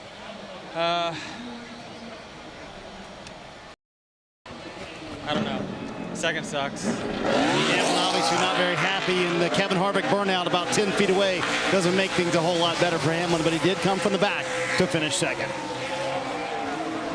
Well, Kevin Harvick said he wasn't going to do a burnout. Wanted to save the engine, but the fans let him know they wanted a burnout. So this all started in turn one. You heard Denny Hamlin say he wanted to get into him a little bit, knock him out of the groove. Right here, he knocked him out of the groove, but not quite high enough, Junior. Yeah, he wanted to send him in there and get him above that third groove, but he didn't do that. So he wasn't in position on corner exit to do anything, and so Harvick's going to beat him off the corner. But here in Harvick's interview, he says, I ran half throttle down the back straightaway. Are you kidding me? That's crazy. Didn't look like it. But then Denny puts himself in position. He's going to dive to the outside. If Harvick's going to take the bottom, I'm going to take the top. And so right here, I think Denny Hamlin's got the race, but Kevin Harvick's like, no, I'm going to hang a right on you. This is my race. and Hamlin was cool with it. He said, man, I'd have done the same thing. So just two drivers going at it. We're the winners for it. Yeah, watching the steering wheel. He really didn't turn right. He just kind of used up a little racetrack there. I think Hamlin was turning left and he was turning right. Hey, a win is a win, and you'll do anything for it. There's a checkered flag right here. That's what they're doing, man. Great race. What a great finish and a great battle between two veterans, Hamlin and Harvick. Harvick ends up getting the win. We'll talk to him in victory lane in just a moment. You better believe they'll know how to party here, this Busch beer team of Kevin Harvick and company. Picking up their first win of the season. Kevin's fourth here at New Hampshire and 46th career win, but almost celebrating like it's one of the first. Obviously solidly in the playoffs now, Kevin, but what more can this win do for this team and for SHR as a whole? Well, we've run well enough a few times this year to win, and we've just made mistakes, and to finally battle and get over that hump is a great day for everybody at Stewart-Haas Racing, everybody on the 4-car. I was really questionable about how that was going to go, and thing took right off. The only thing that was not good was for us was hey buddy, what do you think? Keelan, you gonna kiss the lobster like you said you were? Yes. Yes, all right. That's pretty brave. Yeah. And we got the traffic and my car started pushing. I knew he was gonna take a shot. I would have taken a shot. I stood on the brakes and just tried to keep it straight, and I just didn't want to get him back on the inside and let him have another shot. I wanted to at least be in the control to who was gonna have contact in turn 3 and 4. So it was a heck of a finish, closer than we wanted, but like you said, it was our only chance. I would have never done it, but that's why he's on the box and not me. That's right. So let's talk to Rodney, the man who made the call to leave him out. What gave you the confidence that he was going to be able to hold off fresher tires behind him? Well, I felt like we had a great car all weekend, and everybody had been doing a good job. We're in a bad spot there with track position. I didn't think we were going to win from where we were at. So sometimes you have to make those decisions, and Kevin did a great job on the restart and holding his own, and that track position was key today, and clean air, and just really proud of everybody at Stewart-Haas Racing and everybody at Ford and everybody that has pushed hard for us all week, all year to try to get our cars better and to get in this, get back in victory lane. Congratulations. Enjoy this one. Thank you. And Keelan's going to celebrate with Dad. Throw a little water on him and have a little fun. Well, with that win, that means now 9 drivers have won in 2019. Kevin Harvick adds his name to the list. And you see 9 playoff points for Kevin Harvick. Down the list a little bit further, not a bad day for the 20 team of Eric Jones. He's currently 14th and 28 points above the cutoff line. Marty caught up with him. Well, wow, what a day for Eric Jones. I mean, it's hard to recap everything from the speeding penalty and then getting contact on pit road and then what you thought was a penalty on that last stop that wasn't a penalty. Are you amazed? All of that, you wind up third. Yeah, I mean, it was kind of a sloppy day in my opinion, but it was a good day. It got good stage points in the first stage and, finished well at the end. But the Stanley Camry was good. I mean, all day I felt like we were close. We just needed to get up front and never quite did it, never quite got the lead. But, we were there. And, again, up in the top 5, you can't complain. And especially the points we gained today, it's good. We can definitely get more aggressive with that gap. We're getting close there to having almost a race on them. If we can have a couple more good weeks, we'll be there. So Pocono's a good one. We'll keep doing it. But today was definitely a testament, I think, to our speed and this team. We keep fighting through it. I mean, we never gave up. We did what we needed to do, fixed the damage when we needed to, and got a good finish out of it. So to be sitting 28, considering where you are, what came in 28 above the cut line, how much comfort does that give you in the final 6 races of the regular season? Well, it feels better than 2 points for sure. I mean, it's getting there. I wish we had a little bit more and hopefully just get a win here, not have to worry about it. We're close, and we keep finishing up here in the top 3. It's going to happen. We're going to get there. So just got to keep doing it, and definitely feels going to sleep a lot easier this week with this gap than what we had last week. Erik Jones ties his best finish of the season with a 3rd. Thanks, Marty. And Steve, when we're talking crew chiefs and calls, Rodney Childers makes the call to stay out. You had said you wouldn't want to be in the position that Denny Hamlin was in because he made the decision to come to pit road for 2 tires. For both of their situations, I think they both made the exact right call. Kevin Harvick, you heard Rodney Childers before the race was over. He said, listen, we may not win, but this is our only chance to win, so I'm going to stay on the racetrack. The 11 to Denny Hamlin, I think if he stays on the racetrack, everyone is going to pit behind him. It's a no-win situation for the leader of the race. I liked both calls because I think the crew chiefs executed, and so did the drivers. I mean, what a race. We knew that was going to be close. I had no idea it was going to be that close, and I thought that both drivers brought it to a great level of pushing and shoving, yet still racing on the racetrack. Yeah, there was a lot of respect shown there. We'll just bring in our drivers. We have had some incredible finishes to start the NBC side of the season. Yeah, we really have. And I'm fascinated by the thought processes going through the drivers' minds. Like Kevin's thought of, okay, I'm going to go get to the bottom. And then that Hamlin was thinking, I'm going to be on the bottom. Then he had to change his mind on what he was going to do. All those things happened in split-second decisions because Kevin didn't know where he was going to be coming off turn 2. He made that decision. That just fascinates me, their ability to do that. Yeah, and it's crazy how much the bubble changes from race to race. I mean, what a day for Ryan Newman and his guys. They battled back and improved what they thought was a lost cylinder in that engine to repair a line there to fix it. And also Erik Jones, some great points. And Matt Dibenedetto with a top 5 finish again. Great run for him today. They had speed all weekend. That's a legitimate top 5 for that team. Pretty awesome weekend for all 3 of those. Kevin Harvick needed a great restart there at the end of this race and then had to put together perfect laps. Strategy played out perfectly for the Ford team. He gets his first win of 2019. I know that's amazing to hear at the middle of July, but Harvick with his first win and now locked into the playoffs. It's time now to go to Kristen, Kyle, and DJ.